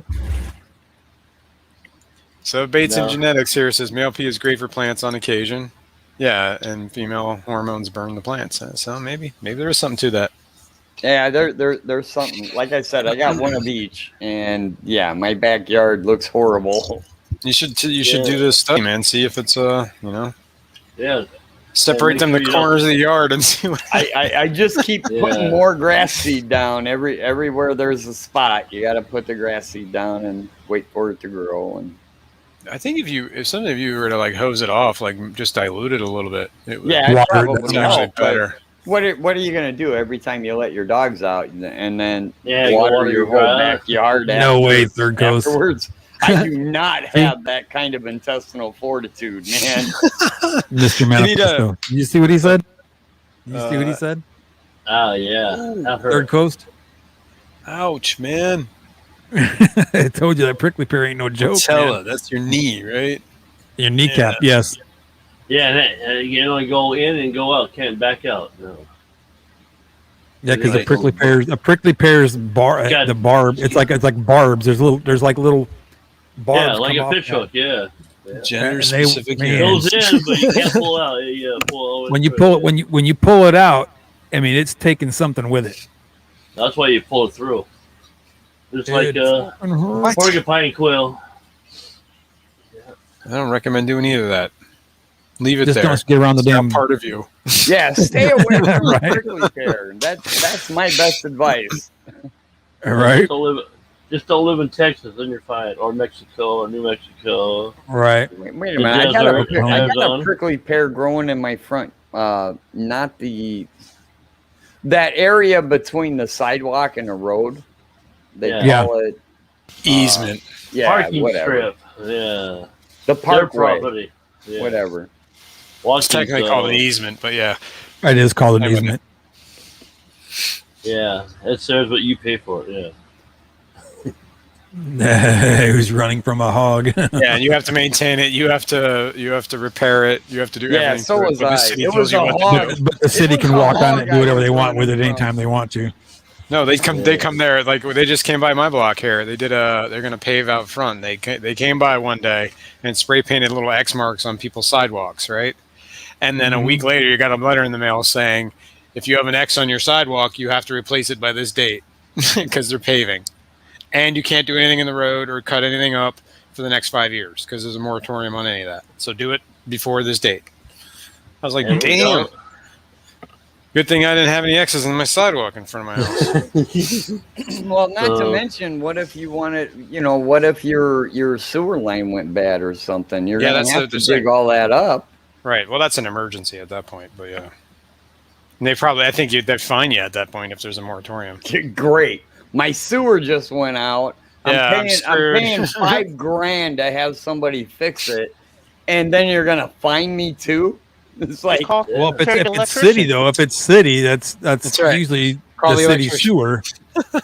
You know, Yeah, it's on them. Well, yeah, it depends on where it hooks up because there is a certain spot. The city, that's what that easement's you're all about. responsible, the city's only responsible up to such a point, right? Then you're and then after that, it's all responsible on you, right? And usually, where you're responsible at is well outside of that In easement. my area and everything that we do with anything that's city, township, or state, it's usually 5 foot or 10 foot beyond the curb is what the city controls. So that's it. Right? Anything 5 foot, more than 5 foot beyond You know the what, curb is on you. Yeah, I think it's that way here too. And No, I'm it telling doesn't. you, I do this work like daily. This is You're what, like, I you're do. responsible in my state. I live in Indiana, and in my state, you're responsible all the way to where your line connects to the city line. Yeah, which is usually they So make you're the distinction responsible usually. for it all. 5 to 10 Curb. feet, right? Yeah, they usually do it 5 foot beyond the curb.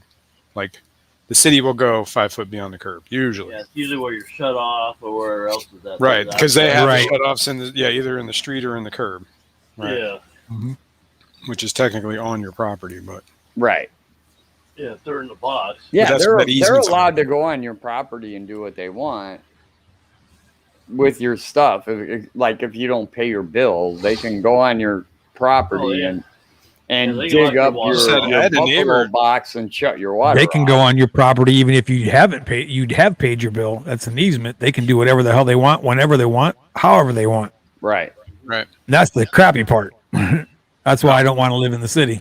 Well, even in the whatever, you still got 5 foot easement most. But roads. you know what? 5 foot out there is what, a ditch. Yeah, well, yeah, exactly. It's a little different when your house is 20 feet from the curb, right? 5 foot is Man, a lot. Right. I use it. It's- I When my miss house, it. when my house is 500 feet past the curb, I don't really give Yeah. a damn what you do with that first 5 foot. Exactly right. I miss ditches. Where I live now, Swales, it's just hard. You got the road, you got a curb, and then you And, got that parkway of grass, and then you have the sidewalk, and then Yeah, and you your got actual storage. front yard. You get storage. Where I grew up, we didn't have sidewalks. There was absolutely no sidewalks, but everybody Yeah. had a ditch in their yard. Sure. And everybody that's had that tube, that went over the corrugated driveway. pipe or whatever Under the driveway. Yeah. And man, you wouldn't believe the amount of like frogs, and there'd be like little fish swimming around in there. And man, I miss that. And your Yeah, kids would ride their all- bicycle down the street as fast as they could go, and they'd bunny hop and jump into the pool, into the ditch full of water. Yeah. That's Tell me what y'all we're didn't young do enough. that. No, many a time. Many times I didn't make it. No, I We was didn't- too we didn't have busy. too many I was a like, kid that took the playing card and the clothespin and put it Oh, on the hell. back, and We all did that. I was that Oh guy. yeah. Yeah. We did that too. Run Yeah. after Endos. it. Stumbling face first into a ditch. But I was the kid. I was to Rico. I was It's usually the better. kid.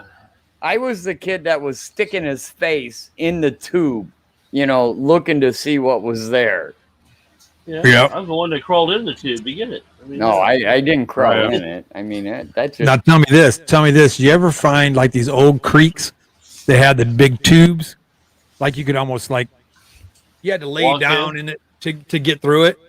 Oh yeah. And then Yeah. when the water would raise up, it'd be Yeah. full of water going through there, and you'd get on one side and get Echo. like this, and then go underneath it and go floating underneath the road and pop out the other side.